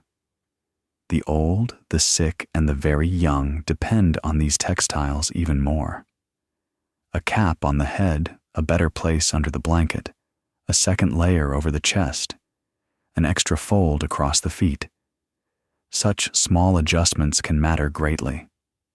In a poor household, there may not be enough for everyone to have abundance, but there is often enough for choices to be made. Those choices reveal care, as surely as any richer display could. A family that lays its best warmth over the weakest member is practicing love in the most practical form winter allows. The room is darker now, and the bedding itself seems to absorb the remaining light. Wool does not shine. Linen barely catches the glow. Everything softens into shape more than color. A blanket rises and falls with breath. A cap makes a child's head a small, rounded shadow against the bedding. A cloak edge lies heavy across bent knees. This quiet scene is made possible by ordinary textiles, woven, mended, worn, and reused until they carry the memory of years. Such cloth may appear plain, but on a night like this, it is as valuable as any household possession. You begin to understand that medieval winter sleep depends not only on architecture and shared bodies, but on fabric. Cloth is the second skin of the household. It lines the bed, covers the sleeper, blocks the draft, wraps the infant, shields the elder, and preserves the last traces of heat where the room cannot. It transforms the roughness of the bed into something tolerable. It keeps the warm air close. It softens the sharp edge of winter where it meets flesh. In a peasant world, textiles are never trivial, and in the coldest season they are indispensable. The sleepers settle deeper now into their coverings. The bed has begun to warm at its center. The wool lies heavier, more reassuring. The linen no longer feels so cold. The cap stays on. The cloak remains drawn up. The household has wrapped itself as well as it can, and for many cottages, this would be the chief answer to the night. But in some places, and in some forms of sleeping arrangement, one more layer of protection appears, not just cloth on the body or blanket over the bed, but an enclosure around the sleeping space itself, a smaller room made within the larger one where warmth can gather more closely still. In some homes, the sleeping place is given one more advantage against the winter night. It is enclosed, not always fully, not always richly, and not in every cottage, but wherever people can create a smaller sheltered space within the room, they do so because smaller spaces hold warmth better than larger ones. A curtain hung around a bed, a wooden frame partly closed in, a sleeping niche tucked away from the worst of the draft. Even a rough hanging of cloth can change the feel of the night once the fire has sunk and the room itself begins to cool. The principle is simple. The less air there is around the sleeper, the less air there is to warm. You can feel the wisdom of it at once. The cottage is already a small world compared with the open night outside. But inside that one room, the bed can become a smaller world still. The difference may be only a few boards, a few curtains, a few careful placements of cloth and wood, and yet the effect is real. Breath warms the enclosed air more quickly. Drafts lose some of their force. The cold does not disappear, but it is held a little farther back from the face, the shoulders, the sleeping chest. In the hardest hours before dawn, that little difference can matter greatly. If the bed has curtains, they are not there merely for ornament. In richer houses, curtains can imply privacy and status, but here, their value is more direct. They keep warmth near the bed. They block moving air. They turn the sleeping place into a pocket where the body's heat and the heat of shared breathing do not vanish at once into the larger room. Once the coverings are drawn and the sleepers lie still, the space inside can feel markedly different from the room beyond. Not luxuriant, not hot, but gentler, less exposed, more habitable. If the bed is boxed or partly enclosed in wood, the effect is stronger still. Wooden sides do not only define a place to sleep, they create a barrier, however modest, against the room's colder currents. In some regions and periods, enclosed beds become one of the clearest expressions of practical winter living. The sleeper is no longer simply lying in the room. The sleeper is lying in a smaller chamber within it, where warmth gathers more quickly from blankets, bodies, and breath. In such a bed, the night may still be cold, but it is a colder night held at greater distance. You imagine the feeling of entering such a space. At first, it would still be cool. The wood would not be warm on its own. The air inside would not begin as comfort. But once the body lies down, once the blanket is drawn close, once the curtain falls or the opening is narrowed, the change begins. Warmth accumulates faster because there is less space for it to fill. The sleeper's own breathing contributes to the little climate around the face. The bed becomes less like furniture and more like shelter. This, too, belongs to the larger logic of peasant winter life. Nothing here aims at excess. Everything aims at concentration. The fire concentrates heat in one part of the room. The family concentrates itself around the fire. The bedding concentrates warmth around the sleeping body. And an enclosed bed, or even a partly sheltered sleeping nook, concentrates that warmth more tightly still. Winter is endured by reducing exposure again and again, by making circles within circles of shelter, village within fields, cottage within village, bed within cottage, Blanket within bed, body within blanket. Not every peasant household has the means for a proper enclosed bed. It is important to feel that clearly. Many sleep on open pallets, on rough frames, beneath blankets with no wooden sides and no curtains to help them. Yet even then, the same instinct appears in humbler forms. A bed placed against an inner wall rather than an outer one. A hanging cloth used to cut off a draft. A sleeping place tucked into the warmest and least exposed corner. A bench arranged as a partial barrier. Improvisation follows the same old wisdom. Make the sleeping space smaller, quieter, and less open to moving air. You notice how even a curtain changes the sound. Inside an enclosed sleeping place, the room's noises grow softer. The rustle of straw becomes closer. The breathing of the sleepers becomes more present. The distant sound of an animal shifting or the faint complaint of a board near the door reaches the bed more gently. The enclosure does not only preserve warmth, it changes the experience of the night. It makes the sleeping place feel inward, tucked away, almost hidden from the harsher spaces of the room. There is comfort in that, even when the materials are plain.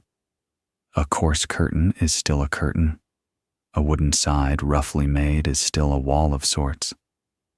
Medieval peasants did not need luxury to understand the value of a protected sleeping place. A little privacy may come with it, yes, but more important is the sense that the bed has become a distinct zone of survival, a sheltered pocket where cold has less immediate authority. In winter, such distinctions are powerful. You can imagine a child settling more easily inside that enclosed warmth, an older sleeper drawing the curtain a little tighter, a mother listening to an infant breathe in the dim, close dark. The bed no longer feels wholly part of the room around it. It has become a place apart, though only by a few inches of fabric or wood. The room may still be smoky, the floor still cold, the door still vulnerable to drafts, but the sleeping space has been given another layer of defense, and in a season ruled by layers, that matters. The idea is almost architectural in its simplicity. If the whole house cannot be kept warm, then warm the room as best you can. If the whole room cannot be kept warm, then protect the bed. If the whole bed cannot be equally warm, then keep the sleepers close in the center. Medieval winter living is not built on perfect solutions. It is built on nested protections, each one making the next one possible. The enclosed bed is one of the clearest examples of that patient, practical intelligence. Now the room around the sleepers seems larger and darker by contrast. The hearth is lower. The rafters vanish into shadow. The shutter and door are only shapes. But the sleeping place, especially if enclosed, holds its own darkness differently. It is not the darkness of the open room.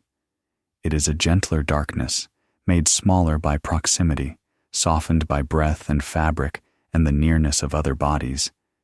It is the darkness in which sleep can take root, even while winter remains just outside. And yet another source of warmth waits nearby, one less gentle to modern imagination, but entirely familiar to the people of this village. The warmth of animals kept close, sometimes under the same roof, because in a peasant winter, even the breath of livestock can become part of the household's answer to the cold. Beyond the sleeping place, and sometimes only a few steps away, the animals settle for the night as well. To a modern mind, this may seem one of the strangest parts of peasant winter life, but to the people of this village, it is practical, familiar, and difficult to separate from the story of sleep itself. In some regions, some homes, and some seasons, livestock are housed very near the family, in an attached space, behind a partition, or under the same roof. A cow, a goat, a pig, perhaps a few hens, all become part of the winter household, not only because they must be protected, but because their presence serves several needs at once. You can hear them in the dark. A hoof shifts in straw, a flank brushes wood. A slow animal breath rises and falls, warmer and heavier than the breath of the sleepers in the bed. There is a soft rustling, a faint thud, the sound of bodies settling into their own night stillness. These noises do not belong to some distant barn across a yard. They belong to the immediate life of the cottage, or to a space attached so closely that the boundary feels thin. Human rest and animal rest are neighbors here. The animals bring inconvenience with them. They bring smell. They bring noise. They bring dampness, dirt, vermin, and the constant reminder that peasant life is lived close to the realities of the body, both human and animal. A winter cottage is not a fresh, clean chamber sealed away from such things. It is a working household, and the signs of that work remain through the night. To sleep near livestock is not picturesque. It is ordinary and often unpleasant, and yet it has its advantages. Animals give off heat, not enough to transform a cottage into comfort, not enough to replace a hearth or a blanket, but enough to matter in a small building during a bitter season. The warmth of a large animal under the same roof subtly alters the air. It softens the cold by degrees. It makes one part of the structure less hostile than it would otherwise be. In a winter world measured in small gains, this is a gain worth having. There are other reasons as well. Keeping animals close protects them from theft and weather. It allows easier tending in darkness and frost. It keeps a milking animal accessible. It lets a family hear quickly if something is wrong. In harsh weather, distance is trouble. A separate outbuilding may expose the household to more labor, more danger, more loss. So the practical peasant solution is often nearness. Nearness to the fire, nearness to the bed, nearness to the animals. The whole household, in the broadest sense, tightens itself against the winter. You can imagine the arrangement: a low partition, a byre attached to one side, a stall only partly separated from the main room. The exact form changes with region and custom, but the principle remains the same.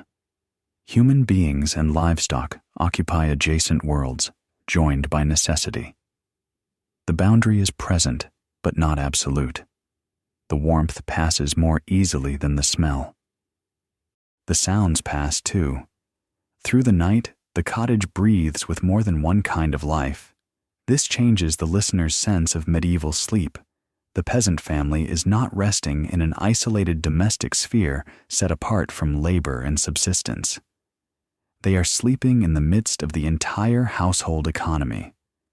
The animal that gives milk, pulls, breeds, or provides meat is part of the same enclosed system that protects the family from the cold. To understand winter sleep here, you must understand how few hard boundaries exist between one kind of necessity and another. Food, labor, warmth, shelter, and sleep all overlap. The animal warmth is not romantic warmth. It comes with sharp smells, thick air, and the knowledge that cleanliness is limited by circumstance. But medieval peasants are not choosing between perfect comfort and rustic inconvenience. They are choosing between harder and less hard forms of winter. In that choice, the heat of a cow matters. The shelter of a goat matters.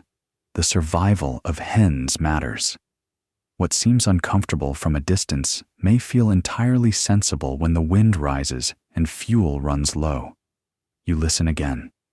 A beast lets out a slow breath, and for a moment the whole cottage seems to breathe with it. The sleepers in bed remain still beneath their blankets. The embers at the hearth hold their hidden heat. The animals settle deeper into straw. The sounds are different, but the condition is shared. Each living body under this roof is enduring the night by conserving warmth and remaining sheltered from the open cold outside. There is something deeply revealing in that. The medieval peasant household is not arranged around ideas of purity, privacy, or separation. It is arranged around survival. Whatever contributes to survival is brought inward. Whatever wastes warmth is reduced. Whatever can be shared is shared. That includes air, space, labor, cloth, embers, and sometimes the heat of livestock. Winter strips life down to its plainest logic. You can almost measure the cottage by circles of warmth, the last strength of the hearth at one point, the bed, where human bodies have made a warmer center beneath the blankets, the nearby animal space, where living heat rises from straw and hide. None of these circles is large, none is luxurious, but together they give the cottage a resilience it would not otherwise have. They create a network of modest protections, each one helping the others in small but real ways. And yet, even with all of this, the cold is never entirely gone. It waits near the door. It gathers in the corners. It lives in the floorboards or the packed earth. It rests against the shutter. It reminds the sleepers that what they have created is not a victory over winter, but a temporary balance against it. The animals help. The bed helps. The wool helps. The house helps. The fire helps. And still, the night remains cold enough that every one of those helps is needed. This is why the cottage feels so complete now. The family is in bed. The animals are settled. The hearth is low. The door is shut. The drafts are checked as well as they can be. The whole building has taken on the character of a vessel closed for the night, carrying within it human life, animal life, food stores, tools, cloth, smoke, breath, and the little guarded warmth each one can provide. Outside is open winter. Inside is concentrated endurance. Soon the room will grow quieter still. The last small stirrings will fade. The animal sounds will become occasional and faint. The fire will lower toward a deeper red under ash. And then the household will enter the true middle of the night, when all preparations have ended. All arrangements are being tested, and the cold shows most clearly what it can and cannot be kept from claiming. Now the cottage has reached the middle of the night, and all the preparations made before sleep are being tested by time. The room is darker than it was an hour ago. The embers at the hearth have drawn in upon themselves, their glow smaller, deeper, less generous. What light remains is no longer enough to shape every object clearly. It touches the edge of the hearth, the nearest leg of a bench, the lower part of the wall, and then fades. Beyond that, the cottage is more felt than seen. The rafters have disappeared into shadow. The door is only a darker shape in the dark. The shutter is quiet. The whole house seems to have sunk down around the sleepers. And in that stillness, the cold becomes easier to notice. Not because it suddenly arrives, but because now there is nothing left to distract from it. The work is over. The talking has ended. The small movements of evening are gone. What remains is the long work of enduring. Near the center of the bed, beneath wool and shared breath, there is warmth enough for sleep. But at the edges of that warmth, winter remains close. A hand slipped free of the blanket finds it quickly. A shoulder uncovered by accident feels it at once. The face above the blanket may grow cool while the chest beneath it stays warm. A foot near the end of the bed may search for a better place and find only the slower, lesser warmth that gathers there. This is what the cold feels like in a peasant cottage at midnight. It is not the open violence of a storm across a field. It is more patient than that. It waits in the surfaces of things. It rests in the wall, in the floor, in the shutter, in the air beyond the blankets. It presses gently but continuously against the warmth the household has made. The family does not drive it away. They hold it at a tolerable distance where they can, and where they cannot, they endure it. You listen to the sounds of the room. Breathing is the clearest of them now. Several sleepers, each in a different rhythm, though some begin to fall into rough accord. A child breathes lightly. An older sleeper lets out a heavier, slower breath. Someone coughs once, then settles again. The straw beneath the bed gives a soft complaint as a body shifts its weight. From the animal space comes an occasional rustle, then quiet. Somewhere in the timbers, the house itself makes a faint sound as wood cools and settles. These are small sounds, but in the midnight room they seem large enough to mark the passing of time. Sleep itself may not be unbroken. A sleeper wakes briefly because the blanket has slipped. Another turns to ease an aching shoulder. Someone nearer the hearth notices, half in dreaming, that the room has grown cooler and pulls the covering more tightly around the body. A mother may wake at the movement of a child beside her.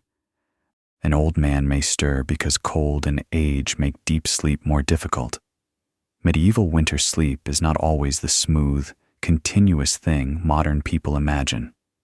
It is often layered with waking, adjusting, listening, and sinking back again. And still, habit carries the household through. These people know this room in darkness. They know how the bed feels when the center is warm and the edges are not. They know how to curl inward to keep heat close to the trunk of the body. They know how to tuck a hand beneath an arm, how to draw the knees up slightly, how to keep the blanket from opening too much when turning. Such knowledge is rarely spoken. It is learned by repetition, by winters survived since childhood, by countless nights in which the body discovers what the mind need not explain.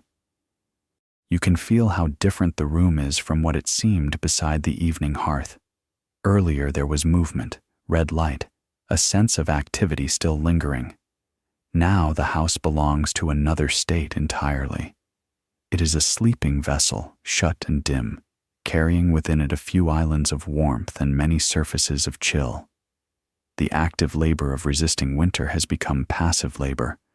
No one is feeding the fire now. No one is stuffing another crack with straw. No one is drawing more water or bringing in wood. The household must rely on what it prepared before lying down. Midnight reveals whether those preparations are enough.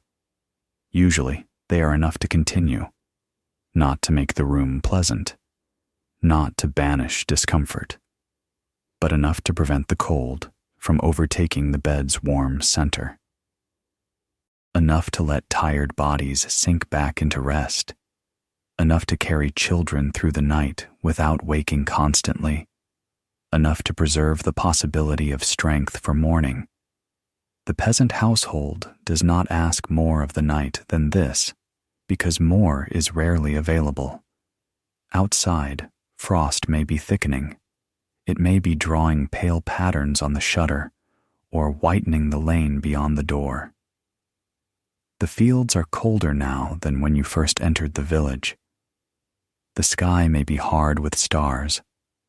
The wells, fences, roofs, and bare branches are all deeper in the grasp of winter than they were at evening. But none of that is directly seen from inside the bed. It is only known by the feel of the room, by the firmness of the cold at the blanket's edge, by the way the embers have dimmed, by the knowledge, carried in every sleeper's bones, of what the deepest part of the night is like. The room remains close, smoky, and inhabited. The smoke has settled into everything so thoroughly that it is no longer noticed as a separate thing unless it catches in a throat.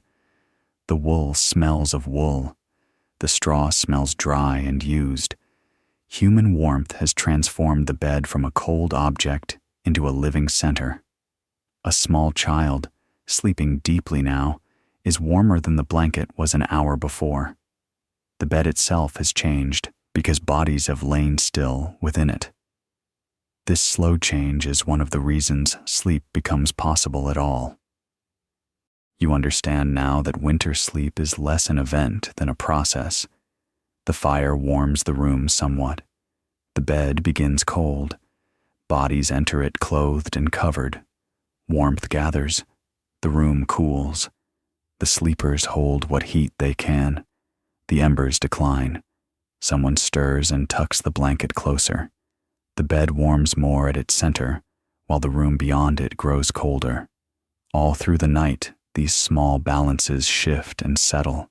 Sleep is shaped by them, and survival depends on them. And through it all, the household remains together. That may be the most striking fact at midnight. No one is alone with the cold. The family's nearness, the animal sounds nearby, the low pulse of hidden embers, the house itself holding fast around them. All of it creates a sense of shared endurance. The night is hard, but it is faced collectively. The same breath-warmed darkness contains everyone. The same roof holds over all. The same winter presses on wall and shutter, and the same meager, determined warmth answers it from within. In a winter cottage like this, the cold does not weigh equally on every sleeper. The strongest adult, worn though he may be from labor, can often bear a harder edge of the night than those at either end of life. But the infant, the small child, the old woman with aching joints, the man whose chest has already been troubled by cough, these meet the winter differently. For them, the same room is colder, the same draft sharper, the same long hours before dawn more difficult to endure. And so the household, in ways both deliberate and habitual, arranges itself around their greater need. You can see it in where they are placed. The warmest part of the bed is not given by chance. The most sheltered position may go to the youngest, or to the one who is weak, or to the elder who no longer keeps heat as easily as before. An infant is kept close, not only for feeding and care, but because small bodies lose warmth quickly. A child may sleep tucked deeply between adults or beneath an added fold of blanket. An old sleeper may be given the side nearest what little warmth still lingers from the hearth, or wrapped more fully before lying down. Such choices are made quietly, and often without explanation, because winter has taught them well enough. The very young are especially vulnerable to the night.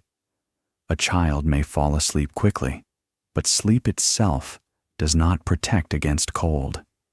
Little hands come loose from blankets. Small feet fail to seek the warmest place. An infant cannot adjust covers or turn for comfort with the same instinctive skill as an adult. So care continues after the child has fallen asleep. A mother's arm curves protectively. A blanket is drawn higher. A cap is checked. A waking at midnight may be answered not only with a soft word, but with the practical work of tucking warmth back around a small body before it is fully lost. The old, too, carry a different burden. Age changes sleep. It makes rest lighter, joints stiffer, blood slower, the cold more penetrating. An old man may wake when a younger one would sleep through. An old woman may feel the chill in her hands and knees even while the center of the bed remains warm. Years of labor, old injuries, hunger in earlier seasons, and the general wear of life all leave their mark. In winter, these marks speak more clearly. A body that has worked long is not always the body that sleeps most easily. And then there are the sick. Even a modest illness becomes heavier in the cold months. A chest already tight from smoke Damp or weakness may trouble its owner more at night, when the room cools and the body lies still. A cough breaks the silence and disturbs sleep, not only for the sufferer, but for those around them. Fever and chill can alternate cruelly. A blanket that is enough for a healthy laborer may not feel like enough to someone weakened by illness. In a house with little reserve, there may be no great remedy to offer, only the oldest remedies of care: warmth, nearness, extra covering, a better place in the bed, watchfulness, patience. This is one of the most moving truths of peasant winter sleep. The household cannot do everything, but it does what it can. It shifts bodies. It shares warmth. It gives the more protected place to the one who needs it most.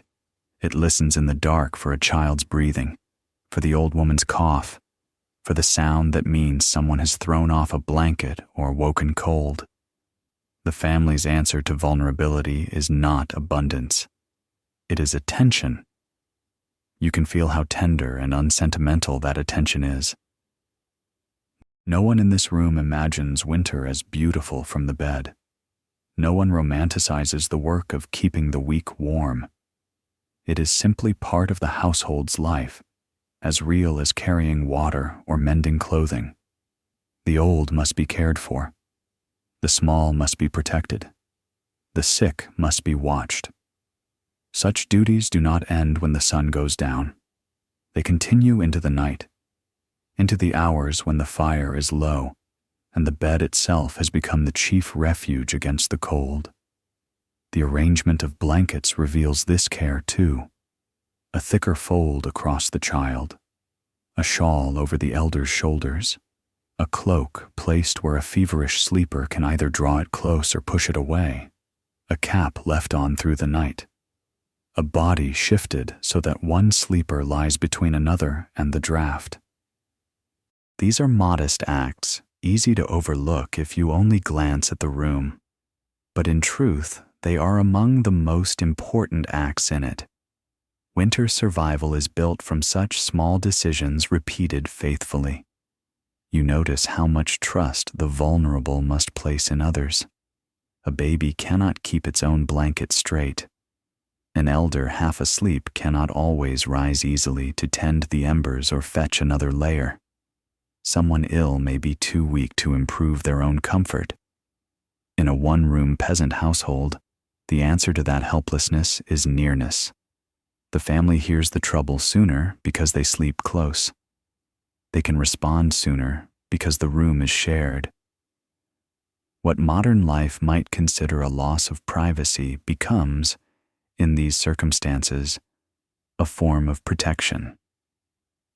And yet there are limits to what care can achieve. A harsh winter remains harsh. Food may still be scarce. Fuel may still run short. Smoke may still trouble the lungs. A child may still sicken. An old body may still fail. The family's efforts are real and often skillful, but they do not grant mastery over the season. They improve the chances. They soften the immediate danger. They help one another endure. But winter, especially in bad years, keeps much of its power.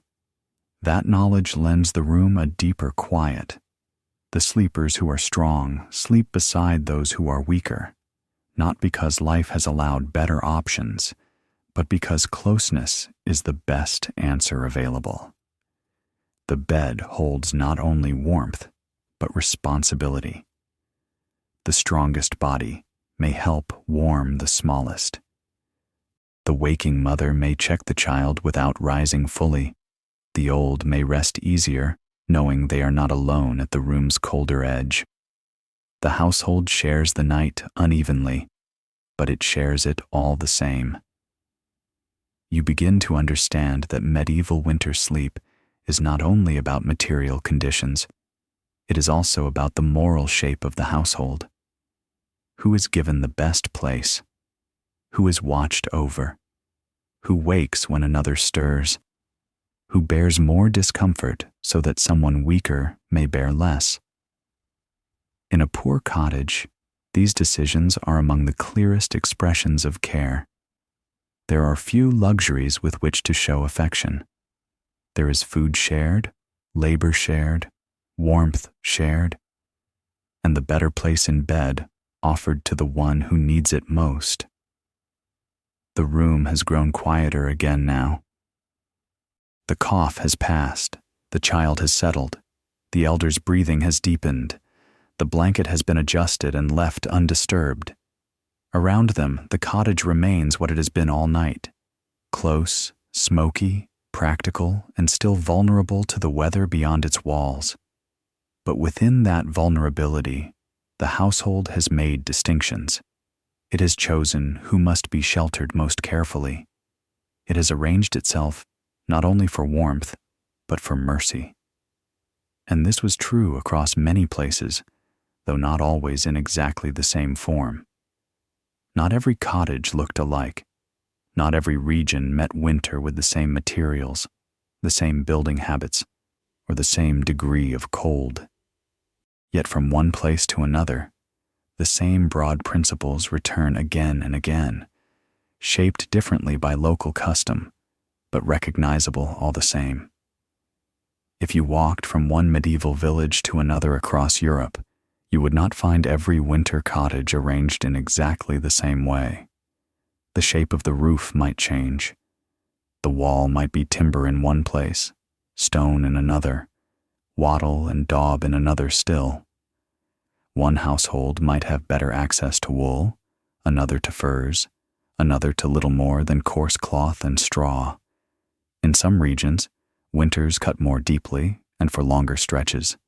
In others, dampness might weigh as heavily as frost.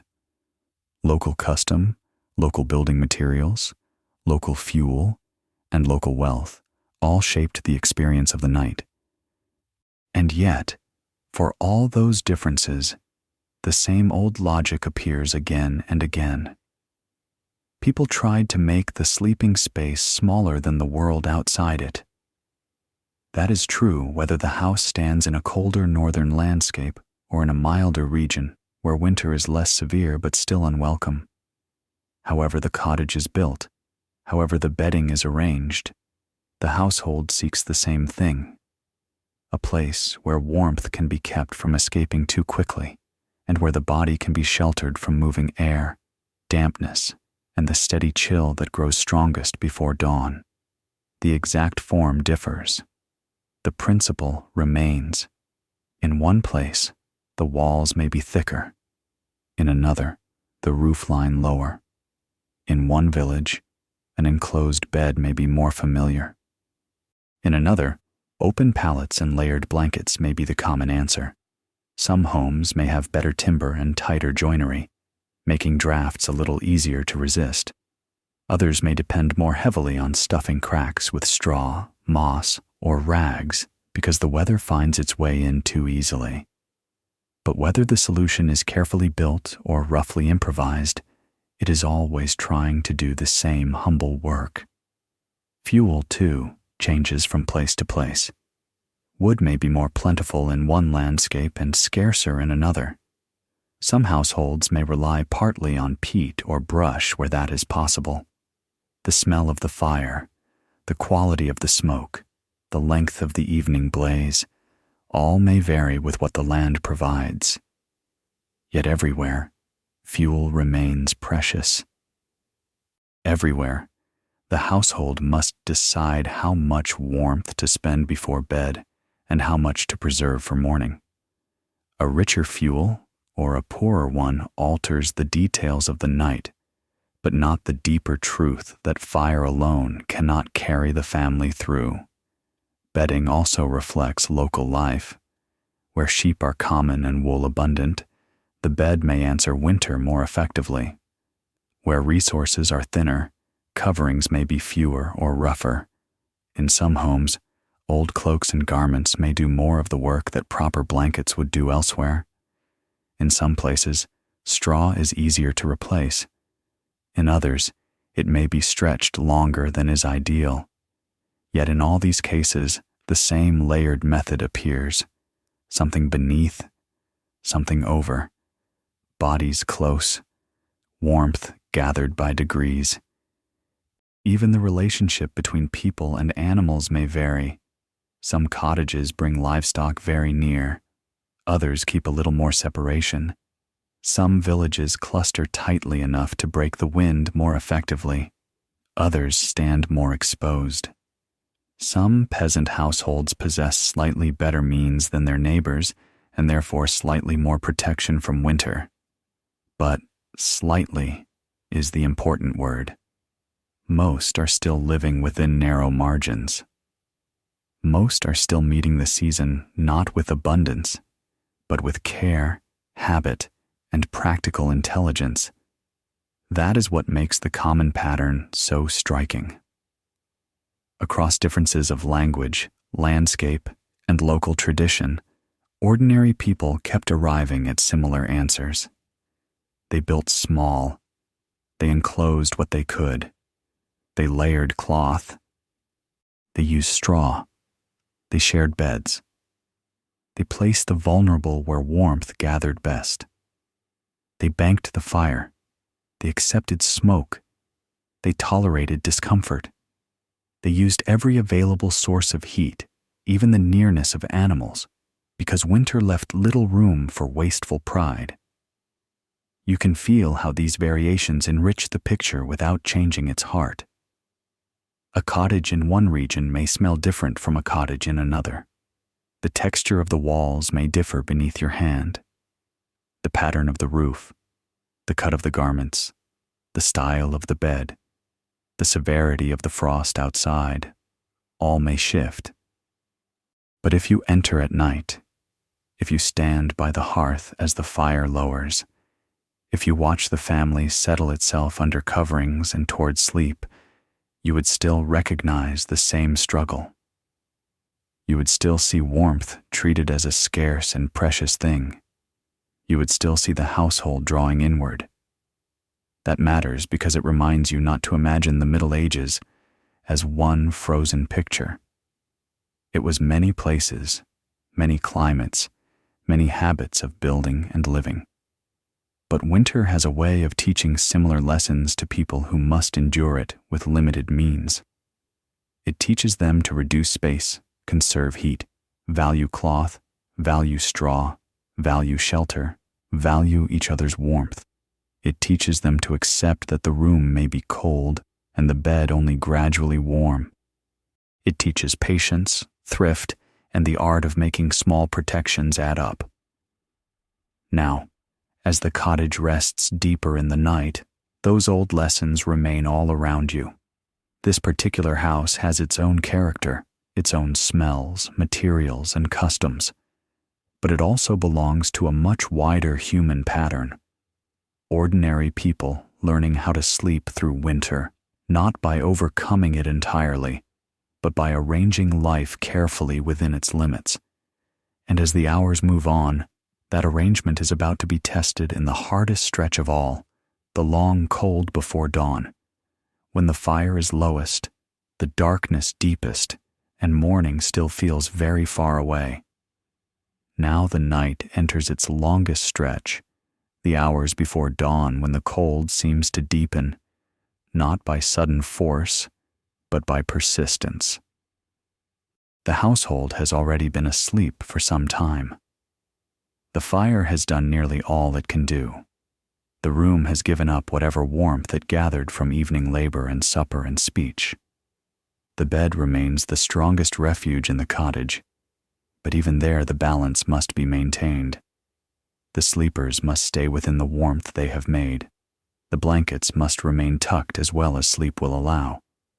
The old instincts of curling inward, of keeping hands close, of drawing knees slightly toward the body, become more important now, because this is the part of the night when winter presses hardest. You can feel the change without seeing very much. The embers under ash have dimmed further. Their light no longer reaches even the lower wall in any useful way. The room is almost wholly dark, shaped now by memory and touch rather than sight. Yet the darkness itself seems colder than before, not because darkness has temperature, but because so much of the household's stored heat has already been spent. The cottage has held against the open air for hours. The bed has preserved the center of warmth for hours. And now, the final test is underway. This is often the hardest time. Before dawn, the body has been still a long while. The evening's heat is a distant thing. Outside, frost lies thickest. The world beyond the shutter is at its quietest, and often at its coldest. Inside, the family's breathing remains steady, but beneath that steadiness there is strain. A sleeper turns and feels the edge of the blanket cool against the cheek. Another tucks chilled fingers beneath an arm. A child presses closer without waking fully. Someone at the bed's outer side draws the covering tighter, because the air there feels sharper now than it did at midnight. The room itself seems to hold its breath. Even the animals nearby are quieter. Their occasional movements come less often and sound heavier, more deeply settled into the straw. The house has the feeling of a vessel passing through a difficult sea without any visible motion. No one is speaking. No one is working. No one is tending to tasks by choice. And yet the household is laboring all the same, each body engaged in the humble effort of conserving warmth and enduring until light returns. You begin to understand why the deepest part of winter night can feel so long. Without clocks, without bright lamps, without the distractions of later comforts, time stretches differently here. A waking in the dark might feel endless, a half-sleep in which the body senses cold at the feet or shoulder might drift on uncertainly. The mind may not know how near or far dawn is. There is only the darkness, the breath within the blanket, the faint residue of heat at the bed's center, and the knowledge that morning has not yet arrived. And still, there is a kind of peace in it. Not ease exactly, but peace of a familiar sort. The family knows these hours. They have lived them before. Their bodies know how to remain still, how to protect their warmth, how to sink back towards sleep after the small wakings that pass through the bed. The same hardship repeated enough times becomes part of the texture of life. It does not become pleasant, but it becomes known, and what is known is easier to endure than what is strange. You lie with the household in imagination and feel the layers at work. Straw beneath, holding back some of the floor's chill. Linen close to the skin. Wool above, heavy and steady. A cloak perhaps laid over the lower legs. Another sleeping body near enough that shared warmth still reaches through the darkness. Around all of it, the bed itself, or its curtains, or its corner placement within the room, making as small a world as possible. And around that, the cottage, patched and shuttered, holding out the wider winter as best it can. The long hours before dawn are endured by all these layers together. This is not the restfulness of a heated modern bedroom. There is no steady temperature here, no certainty that the room at waking will feel gentle, no assumption that the bed itself will remain uniformly warm from edge to edge. But there is something else instead, a profound attention to what the body needs in order to persist. Medieval peasant winter sleep teaches economy not only of fuel and cloth, but of movement, posture, and expectation. The sleeper does not demand comfort from the room. The sleeper draws as much comfort as possible from the little protected space the household has made. Outside, the village is still.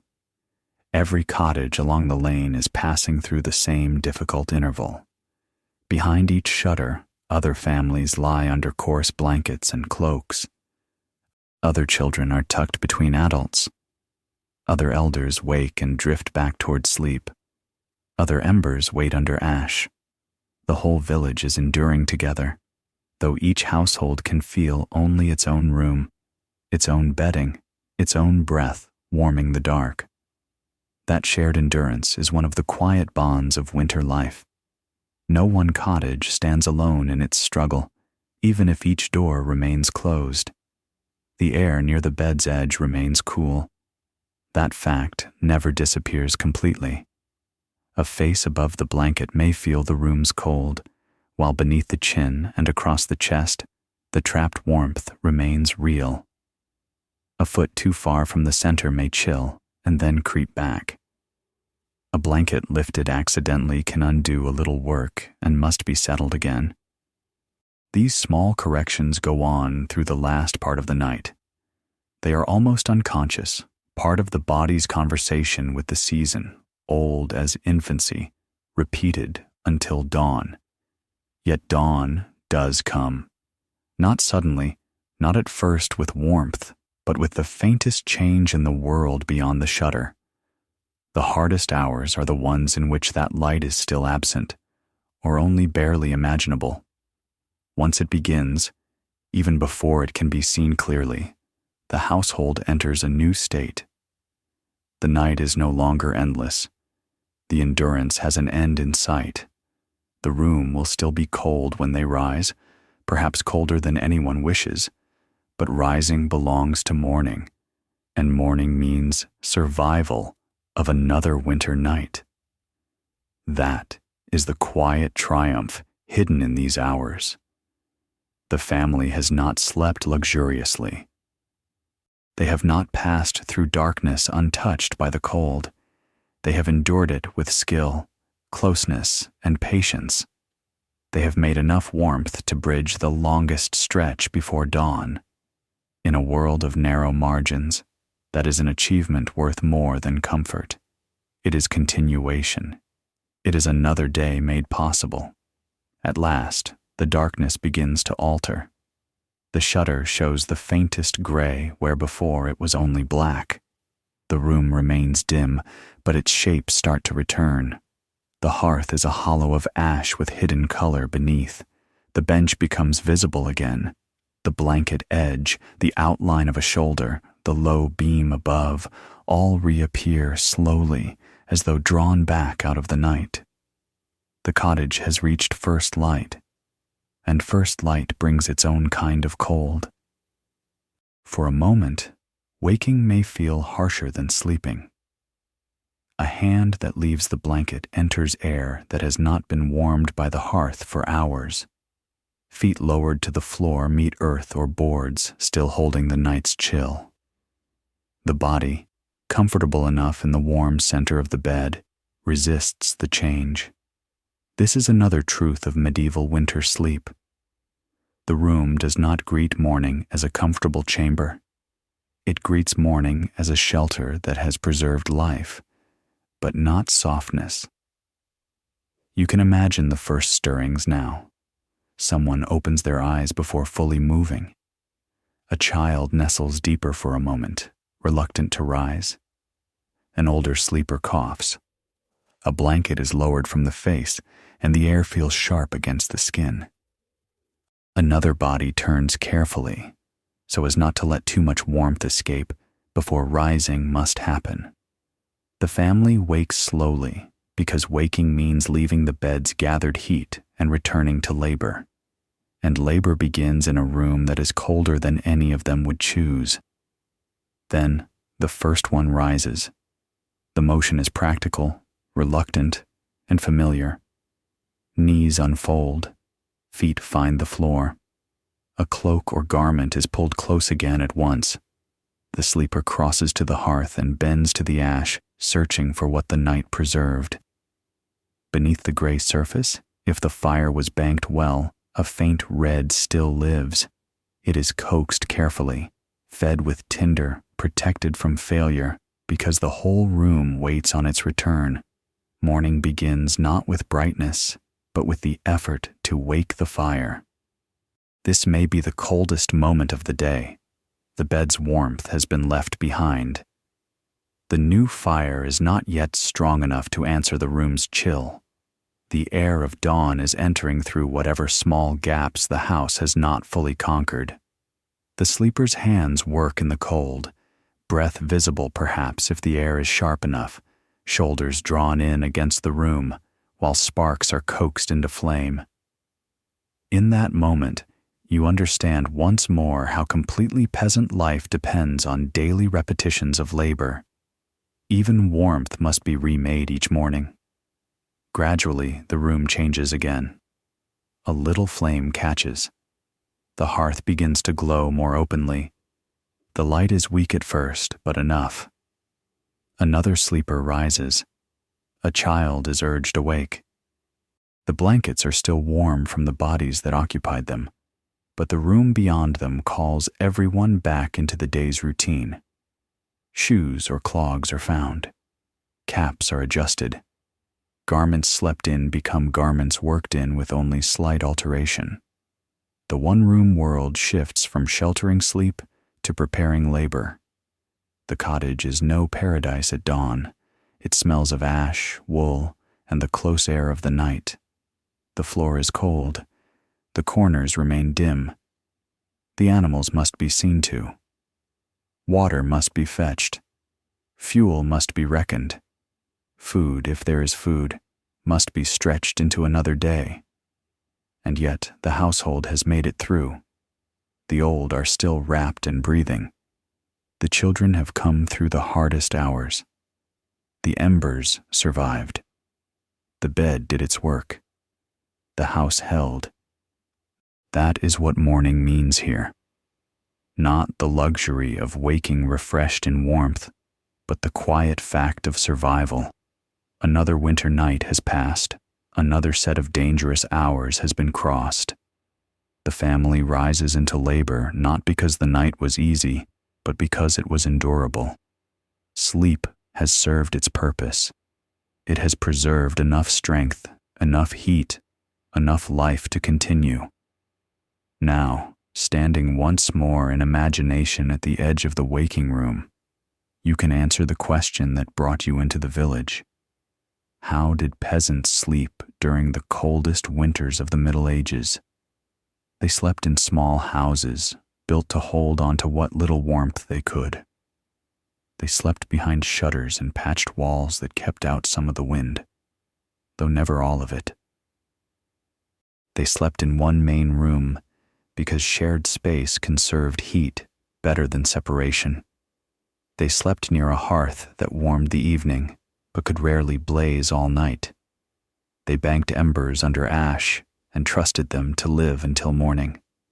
They slept on straw-filled mattresses, on rough frames, on pallets, on whatever raised them somewhat from the cold floor and gave them a place to gather coverings around themselves.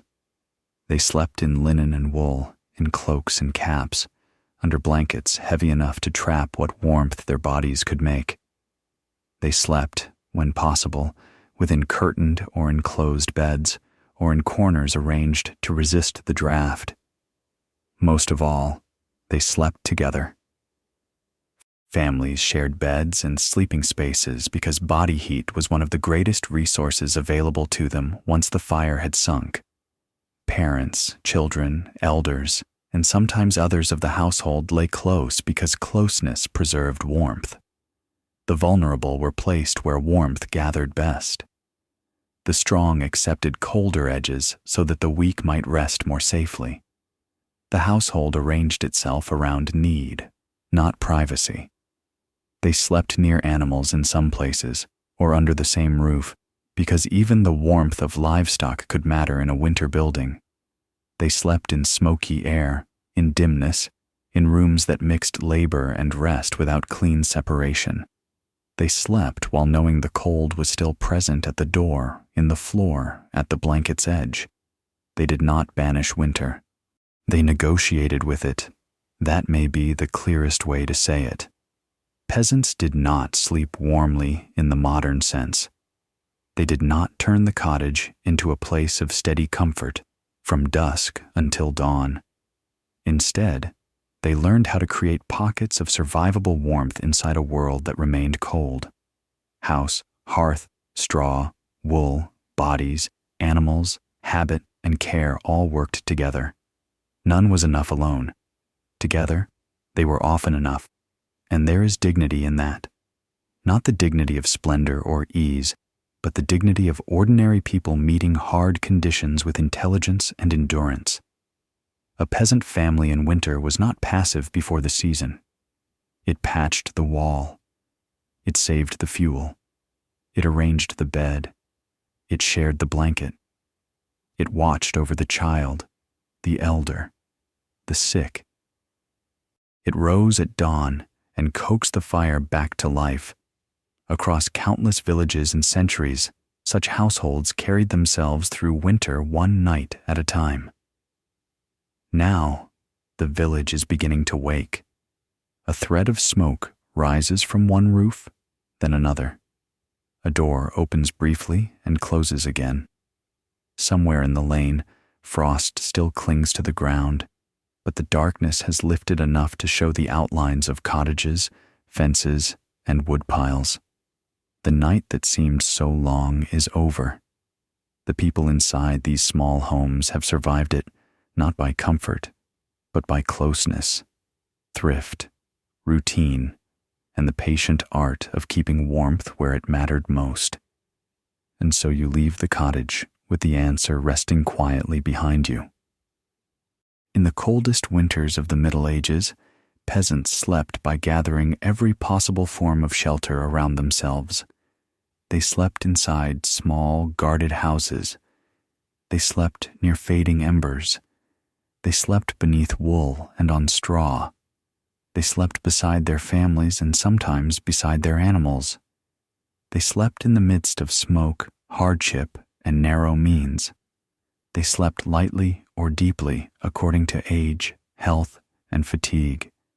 They slept because they had to. They slept because dawn would demand labor again.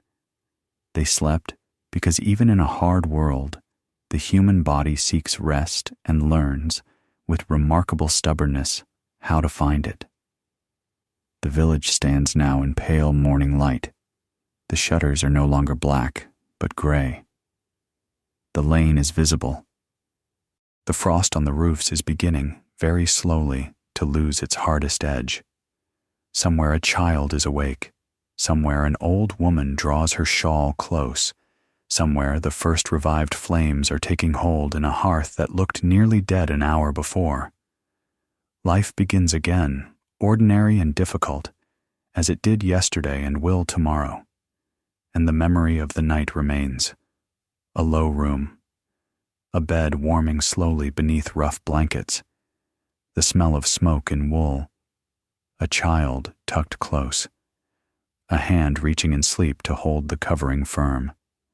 The old house standing against the dark with all the strength its humble materials could offer.